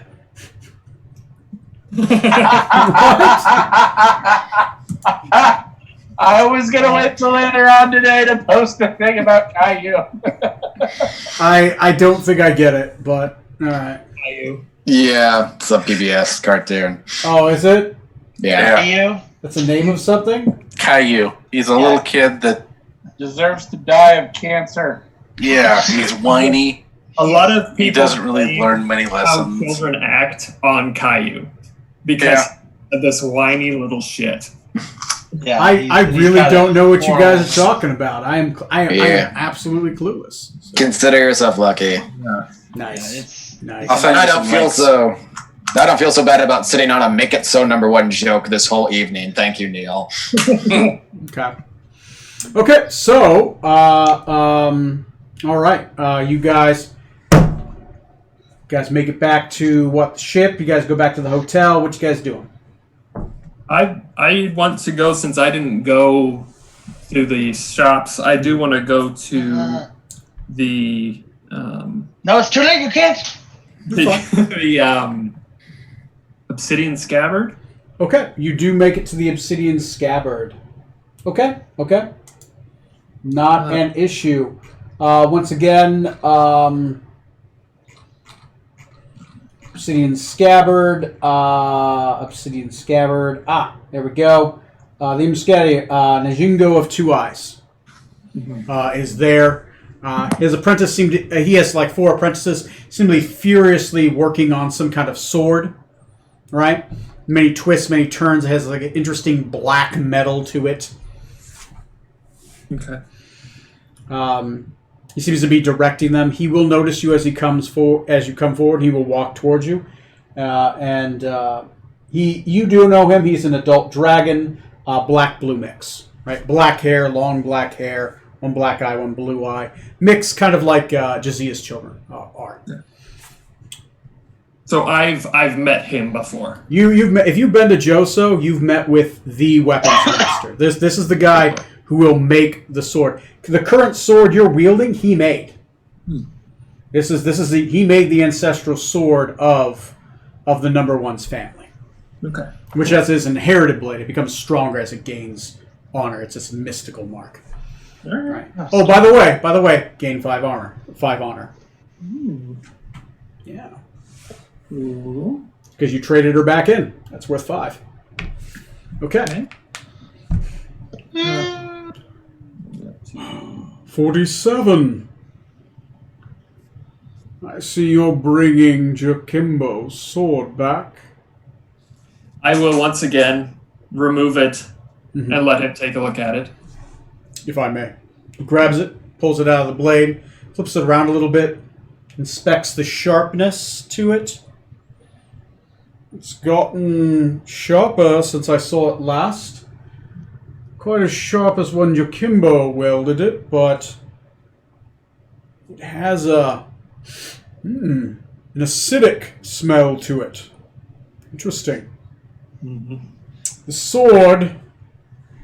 This sword is very similar to the elven swords that I saw of old. It absorbs the soul of its wielder, and it gains its properties based on its deeds. Very well, very good. How may I help you, 47? I'm looking to acquire some dragon scales. Dragon scales. I have them. In abundance. How many and for what? I have an individual who is looking for dragon scales for alchemical reasons. Purchase them here if you'd like. That's fine. I'll give you a fair price. You're one of the noble born. You're one of the few that can buy from this shop. I don't remember if we said how much copper there was in the chest. Right. We didn't say. You just got a chest full of copper. Okay. So I'll just grab the chest, put it on the counter, and I'll say, I would like to purchase as many dragon scales as this can buy. Let me grab one of my apprentices. I'll have him count it. He hands it off to one of the apprentices. Count it. He gets fair price. Fair price. And wait. I'll have it priced out. I'll have a cart ready. It's at least a cart of scales. Is there a specific mix you would like? I have, of course, plenty black and blue scales myself, but from my last shedding. But I do have greens, some reds. There are, of course, many of the fairy scales. The elder lady was molting a while back. Would I know what scales would be better for alchemy? No, it's kind of out of your range. But, I mean, generally, they'll take anything. The scales can serve a lot of different purposes. It just depends on which ones you get. Just give me a decent amount of each. Fine mix. I'll have them separated for you. Thank you. Fair enough. It's done. It'll take about a day. If that's fine. I'll dedicate one of my apprentices to it. That one looks pretty worthless, but he can count. Alright. Little dragonborn on. He's counting out copper. He's got like a little scale and like a monocle. He's a really tall kobold. Yeah, that's right. It's 4 kobolds and a trench coat, right? I knew it! Okay, yeah, that's done. Done. Tomorrow it will be ready and it'll be at the ship. So you can mark that when it's done. Okay. Okay. Anything else anybody else wants to accomplish? I don't know where we're staying for the night, but I don't know. You can choose the ship or the Sunken Raven. I'll stay on the ship, and I'll burn my last 5th level slot for the day just to put a charge in the engine, so that's in the tank. Go ahead and roll an Arcana check. If you get a 20 or above, you get 2 charges instead of 1. All right. Ooh, 18. Okay. 1 charge. Okay. All right. You guys go ahead and pick a place you want to stay at. Matt, I will let you know the results of the... I'll have a small roleplay thing with you afterwards. And I want everyone to roll me a D6. D6. Alright, what I missed? Roll me a D6. Just roll the D6. Let's see Okay. who gets something tonight if no one else had anything for me. The only other thing I had was I'm going to stay at the inn, and Okay. I'm going to see if anyone wants to play that card game I reluctantly learned how to play from that creepy guy. No, Scarlet, you're turning into one of them. Anyone want to play Gwent? Oh, I would love that. I wish that was what we were playing. No, no one really is interested in playing Gwent the Gathering, right? But Kilwanax will show up and he will hit on you. I'm also going to go to the Sunken Raven. Sunken Raven it is. Okay. Strong, don't ruin my game here. don't card blocker. I don't need a What's he weak gonna do? person. Get more ass than you? Yeah. You never know. I told Strong about Naked Tuesdays. We should have a bond. God. Okay. Yeah. Oh, so Age. Strom, you're also On at the same age. Anyway, raise your hand if you're staying at the inn. Don't raise your hand if you're staying at the ship. Okay, so everyone else is at the ship, except for Matt's character and Corey's character. All right. So we rolled on the dice thing. Who rolled a what? Zorksan rolled a 5. Rutherford rolled a 5. Decadic rolled a 6. Dr. Scarlet rolled a 2. Smoot rolled a 6. And Strom rolled a 5. I rolled a 5, guys. All right. Oh my. We're all getting shit tonight. Everyone who rolled a 5, roll me a D4. I think you know what the number is.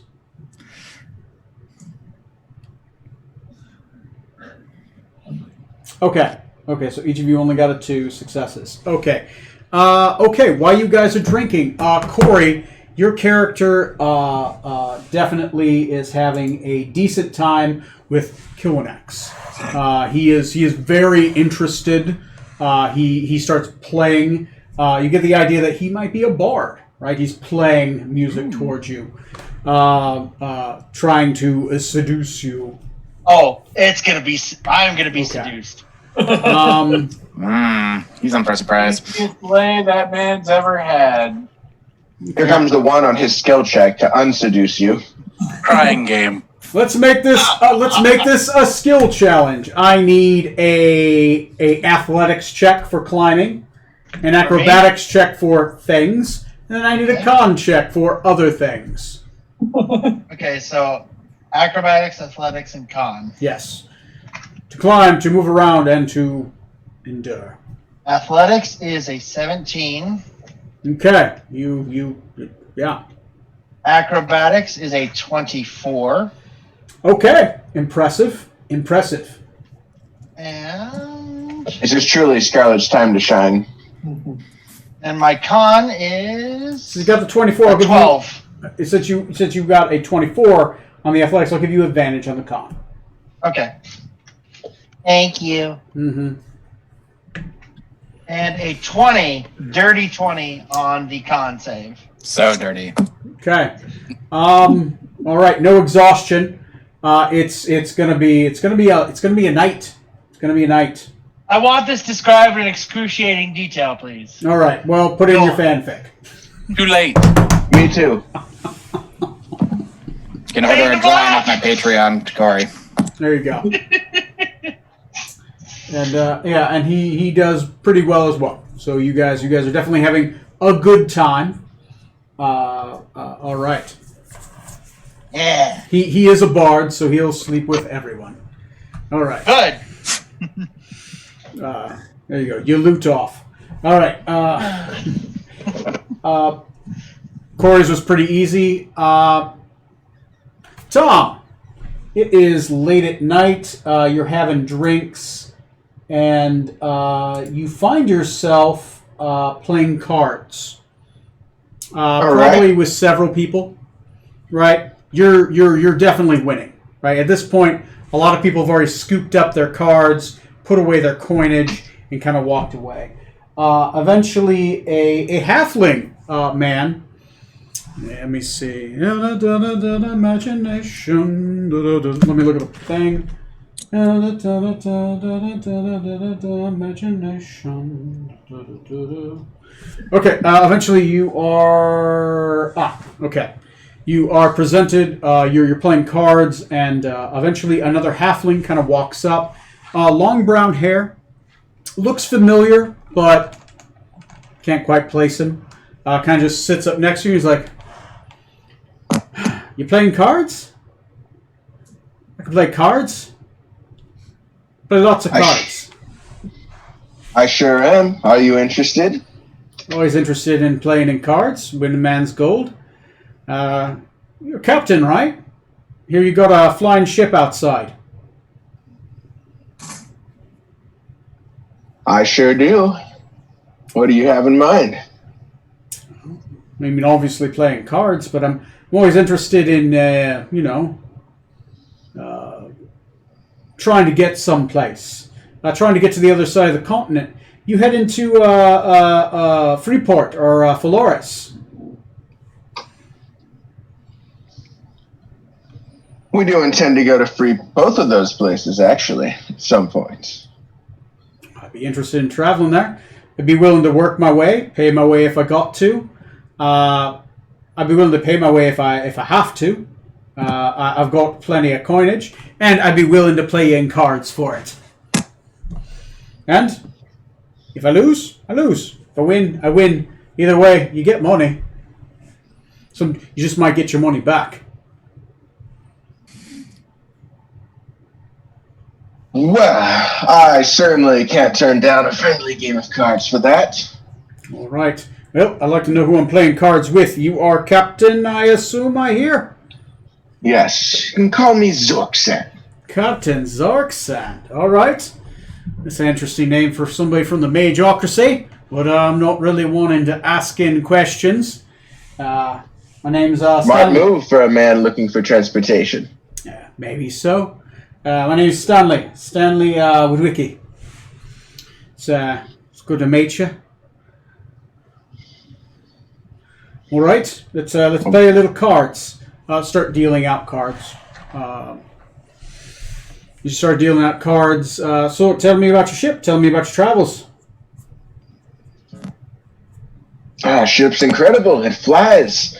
What more could one want in a ship? It flies fast. Only way out of this harbor, I assume, right now. Sure seems like it. Landed Why myself. are you trying to leave? Trying to get out of here. I came in Joso, and my ship got sank that I was in. Not really a way out. Not many ships going to get out in the way, so I need to get out of here. Nothing too crazy. What's your? As you start dealing out cards, you guys start playing. How much you charging for passage?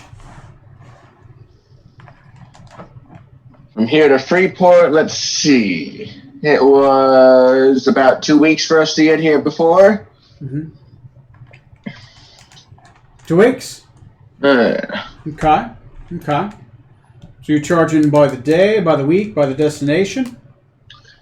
Thinking more. Just trying to leave is very, very generic. It's the urgency of why of how badly are you wanting to get there is how much it costs. Whenever you get there. I mean, honestly, being on board of a flying ship might be good enough. As long as I get there, I'm not much going to complain. Willing to pay for my own room if I can. If not, I'll bunk up. Nothing wrong with that.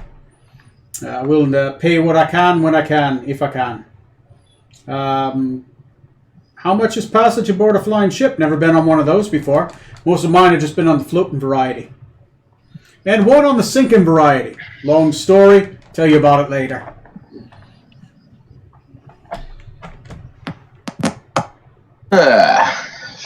For passage to Freeport, that depends on how you do in the game. All right. So you guys start playing cards. Let's go ahead and have a profession plus intelligence roll for Proficiency plus intelligence? Yes. Proficiency plus intelligence. All right. Oh no, only at 11. All right. He wins the first hand. Not bad, but I got aces over dragons. Hard to beat that. It was a good flop on the fly, on the river. Lady Luck smiles on you so far. Mostly smiles, yeah. Anyway, willing to play another hand?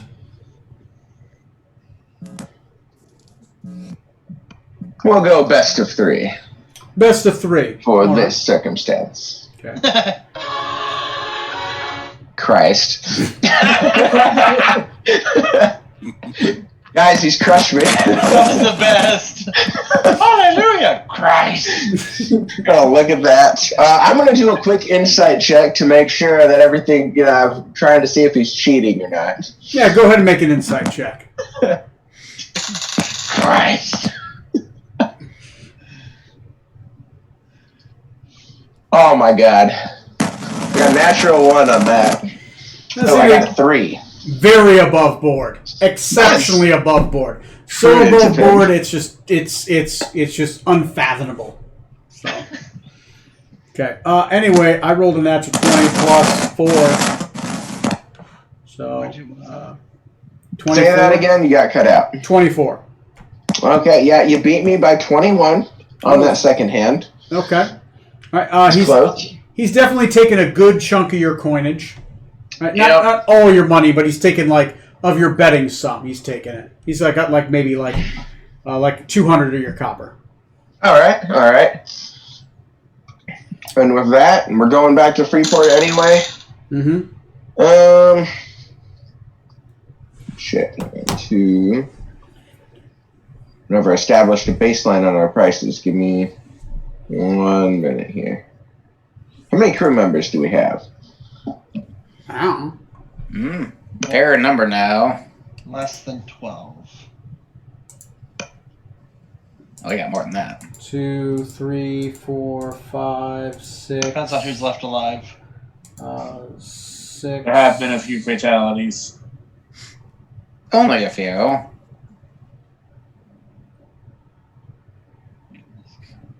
We got us and our alt characters. That's yeah. So 12 between us plus 6.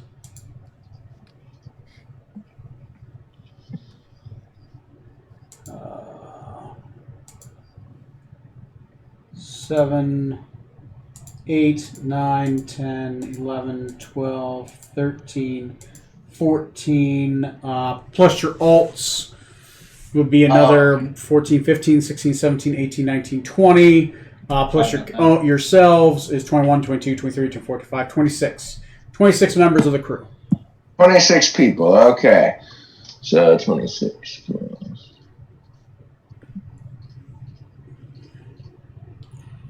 You can hold like 50 people on the ship pretty easily. Okay. So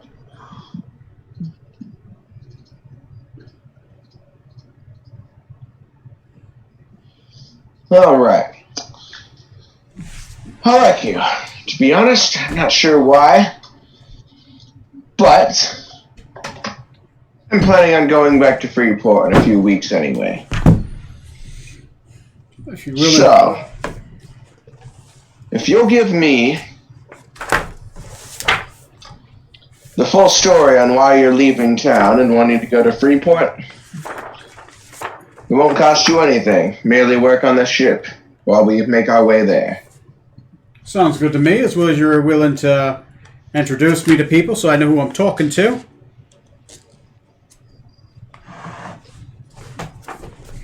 Well, that depends.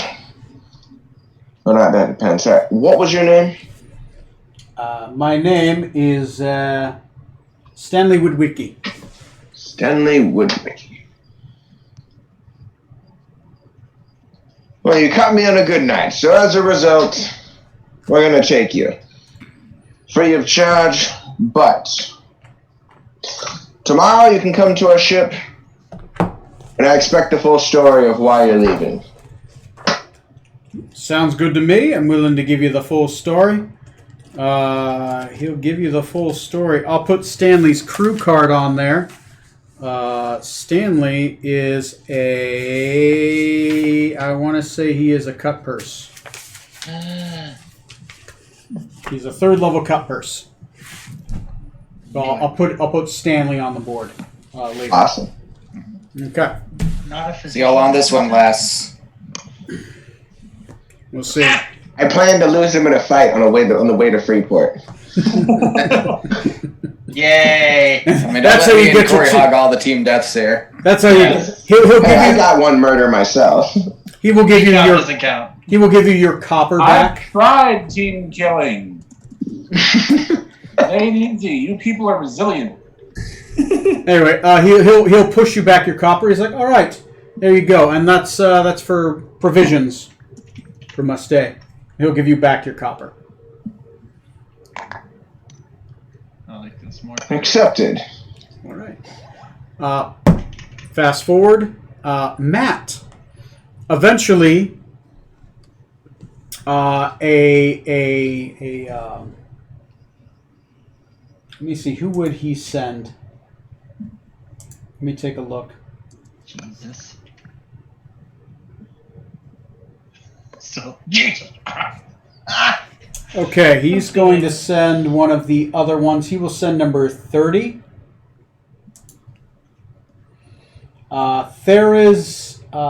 Therizala Namaris. Green Dragonborn. That's all you know him as. Does have one leg, right, and has a peg leg for the other leg, which is sharp. As kind of like it occasionally uses as a weapon. It's a sharpened blade at the end, but it has like a plug on it right now, so he can walk around on it. I mean, he's not fighting with it.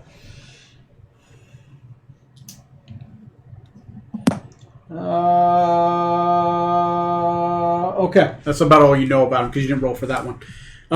Eventually, he'll kind of come in He's got his ceremonial armor on. Obviously, he's been on royal guard duty for a little bit. He'll walk in. He'll see you, and he'll give you a nod. He'll motion for you outside, and he'll walk outside. Okay. Okay. As you follow outside, he will present a letter to you, and he will say, "All right, she's been accepted. The master, from what I understand, has been moved by her story, but moved so much that he wanted me to give you these 2 letters. First one you have to deliver back to someone in Freeport. Don't know who. Apparently you do. This other one's for you. There's a mission for you. I don't know what it's about, and I haven't seen him cry in a long time.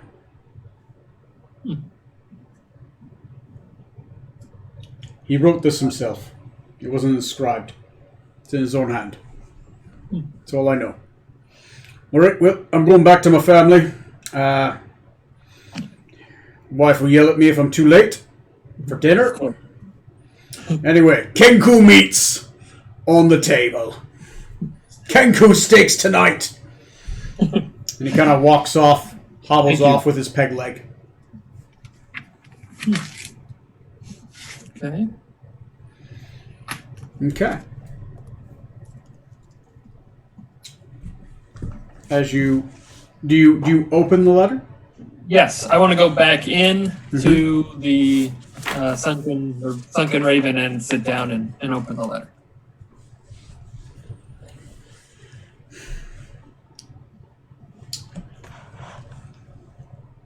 It says 47. I have been moved by the plight of Lady Josia the Black. She is welcomed to my city. She is welcomed into my house. Much honor is brought by bringing her back to the fold. Where the scorpion tail stings,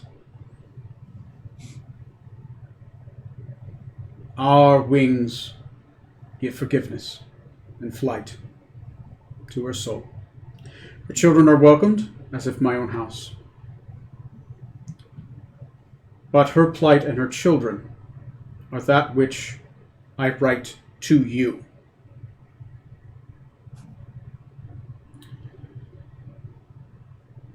Her concubine was slain, and her children, though beautiful, were forced upon her. A red dragon rests in the northern reaches in a volcano in the Isle of Dread. His destruction I seek twofold. First, dishonor amongst the Rokuganians. He is an adult son of the Gazetirian line. And he will be snuffed out, as he is one of the adult children of the Great Betrayer. Second, he's a rapist, forcing his seed upon her eggs. Our children are beautiful. They were forced upon her, and she raises them with honor. I will see his head brought before the court.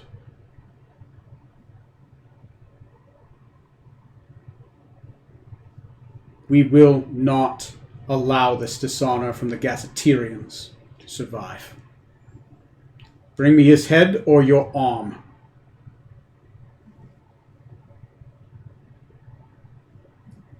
With great honor,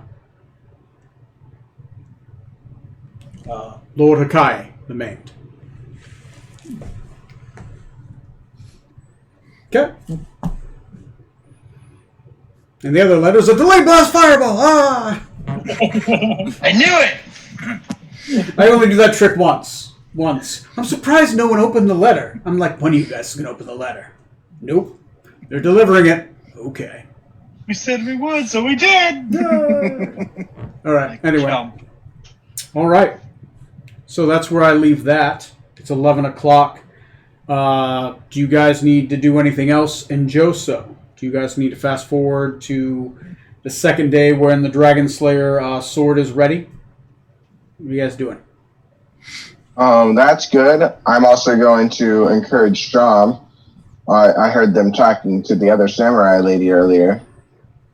And if there's an opportunity for Strom to raise his rank potentially in the clan, he should absolutely be taking that. Can I add, I want to, even if it was the individual I was speaking with before, if I could go back a second and just say, what was his name? Dresdix. Is he revived or not? Dresdix, let me look. Give me a second. Dresdix, number 41. He turns around. He says, I only know this news because I'm in the palace, and I'm only telling you because you're one of the 47. Dresdix is dead for good. He'll walk up to you. Takes him a little bit. He's got a peg leg. He's not very fast. He's got an 8 dex. Between us, the Kenku figured out some kind of trick. The arrows are covered in this black goop. If it hits you, and you die with it on, you cannot be resurrected. We were unsuccessful in bringing him back. Many of us that were struck are being purged of the impurities. They say it will take weeks for a living body to push it out. But if you die, you're gone. There's no bringing you back. The Kengu have found a way to kill them forever.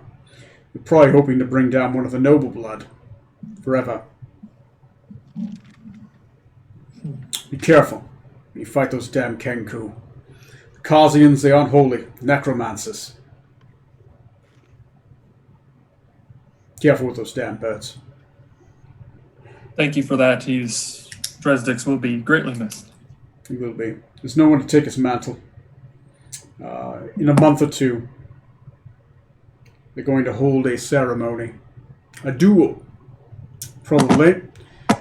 Many of the 32 and above might participate, and several of the surrounding countryside may try to raise into the noble ranks, much like yourself, young samurai. This may be a chance for you to raise. You know, Fearson won't let you raise by yourself. You might have to take your own hand into it. But, good luck. I would guess that it wouldn't happen for a few months. The competition to be raised. You might have to fight for Nobleborn. You'll be fighting for a position, but from a position already within. Maybe they'll be fighting for the 47th place instead of the 30, instead of the 41st. Mm-hmm. Thank you. I appreciate that information. Okay. So you guys learned 2 things there. Okay. Anything else you guys are looking for? I'm good. You guys want to They fast have a forward? way to summon him or let him know in some way when that challenge will happen. Oh, if you guys Oh, know how to yeah. character, it's going to be 2 months. I'll give you guys an official date Okay. when I know it. He'll have said a date. It'd probably been set. Tony's got to put it on the calendar. All right. So you guys got like a time clock in case you want to come back and, do a whole duel. And out of character, if any of you guys want to become samurai, you can fight for it. Just need Good point. Just need a little bit of honor. You need a gateway in. Okay. I know a samurai. Is that enough honor? I have to be a celibate samurai? I'll let you guess how that works. What are you, a Jedi? I'm not lame. All right. Well, you guys got some shopping done. You guys explored a pretty big city. I threw a ton of plot hooks out there and plot possibilities. I dropped a couple hints on things that exist in the world. And some of you got your plot stuff. If it's been 2 days, Tom, you can pay the gold. You have a Dragon Slayer Scimitar. It's yours. Oh, I was going to ask you on that, by the way. Would I be able to change that to a longsword? I didn't realize the scimitar base was just like weaker. I like the look of a scimitar. Okay, that's fine. Actually, yeah, if you want, it's a longsword. It's just a bigger scimitar. That makes sense? Cool. You can stylistically have it as you like. It's just a much longer, bigger scimitar, right? More like whatever that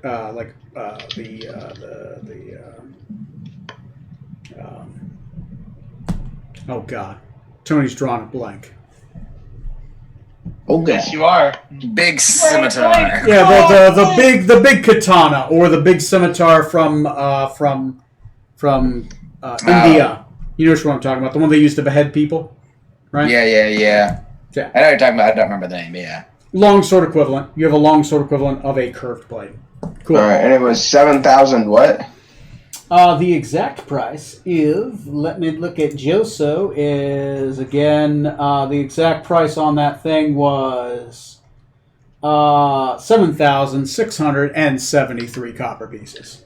All right. Okay. It's 11:10.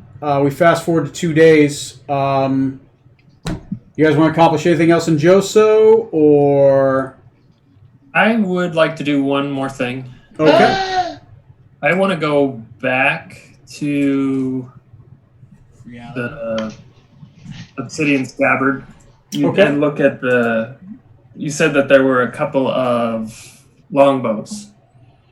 Yeah, there are a couple oath bows. So there is a +3 longbow. He will sell it to you for 16,100 copper pieces. There's an oath bow worth 13,500 copper pieces. He has 2 of those, actually. And he has a light crossbow, 16,100 copper pieces.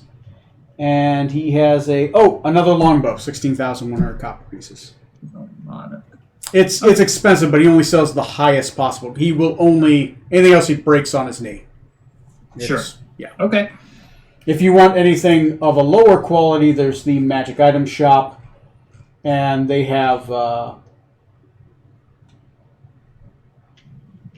+1 longbow for 1,680 copper pieces. I have a +2 longbow already. Yeah. You need that Oathkeeper longbow, man. That's what I was kind of curious about. It's pretty badass sounding.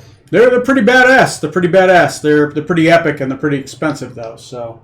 Okay. All right. I'll keep that in mind. Yeah. I mean, you can always sell stuff too. You know, if you happen to kill like a dragon and take its hoard, maybe get some more money. You know, that kind of thing. I know. Dragon Slayer weapons do not require attunement, apparently. They do I not. think he's trying to steer us towards killing a dragon. The good news is I also want to kill a couple of dragons. But you guys keep on talking about making money. I'm just like, all right, well, man, I got stuff out there. It's not the only plot. I've got lots of other plots. Just a couple of them happen to be dragons. One's a Draco Lich. Plus, yeah, you know where he is. Reward for killing the Gazetarian god. You can go. We'll get the armor smith as our slave. Yeah, weaponsmith, I mean. Yeah. Go kill the Emperor of Gazetteer. He's only like CR 28. He's fine. What could go wrong? Yeah. Go wrong. Elder Archmagi. Elder Red Worm. You can just polymorph him. Yeah. Yeah. Squirrel. If we do nothing but like 20 rounds of nothing but polymorphs, he will fall to it. He will fall. Mathematically, he's bound to roll 2 ones. What was your strategy going into this? Rolling ones, yeah. Dude, I miss being able to use Misfortune on my witch in our last game. That was so fun. You disadvantage on everything. So, 2 days. You guys are ready to sail out.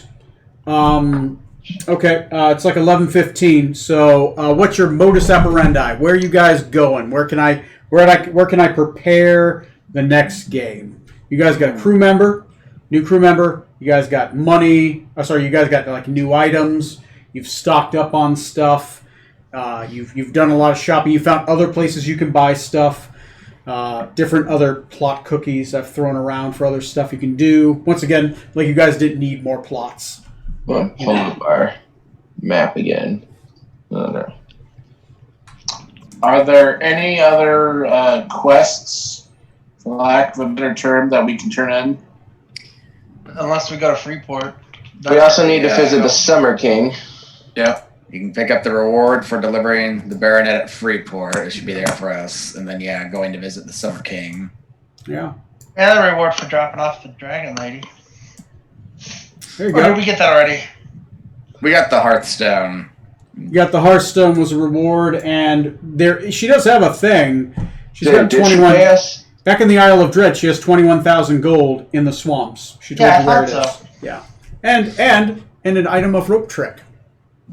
We gotta go That's get the that. really valuable item. My surgery. There you go. All right.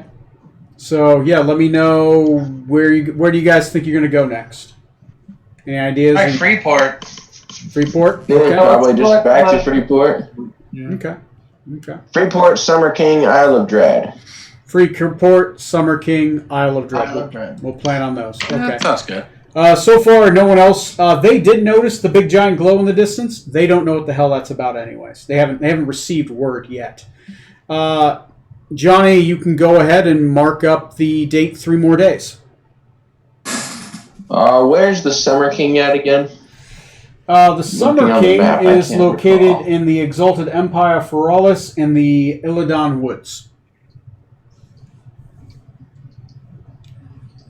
It says Yeah, I know. It okay, says I that. see. Yet you guys don't know that, but you know that his palace is in the center of the Illidan Woods. Okay. I don't actually know exactly in character, but out of character, is it Castle Ravenloft on your map?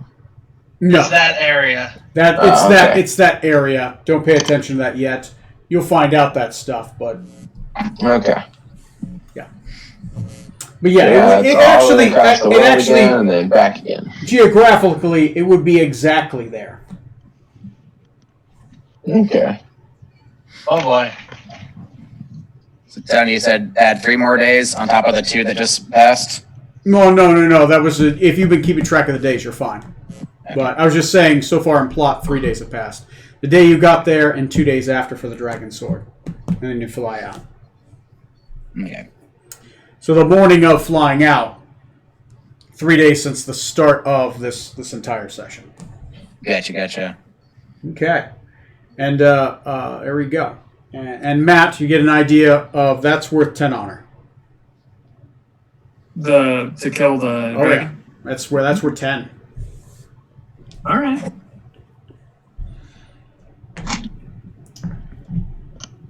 Okay. So in those 2 days, Tony, could I have tried to transcribe 2 of those spells that I got in my spell book? Sure, I'll give it to you. That's fine for free. Excellent. Okay. Well, 11:19. You guys did pretty good. It's mostly another kind of like plot turn-in and another shopping episode. I think you guys have got most of the shopping out of your system. At the very least, you know where stuff is, right? Yep. So if you want to go back and buy something, you know where it is. After we kill a dragon. Yeah, So, we'll yeah. definitely want to come back here next time I need to splurge on magic shit. Yeah. Joso is a city. Cities are commonly going to have more stuff. And it's a trade city. Freeport is where you're going to get more illegal stuff, right? And here's where you get more like higher prices, but more available kind of like upper stuff. Custom stuff you're probably going to more find at Freeport, like +1 Mariner's Armor. You can get that there. They have more wizards to enchant stuff. So gives you an idea of like every city's its own thing. I've generated some cities, and some of these cities have just different. Some have weaponsmiths, some have armor smiths, some have mage smiths, some have staff smiths, right? A specific where they just make staves, right? It's every city's different, so it's kind of fun to build them. Anyway, I guess I will. You guys are pretty good. That's episode 44. I'm gonna stop recording and stop streaming. I'll see you guys on episode 45.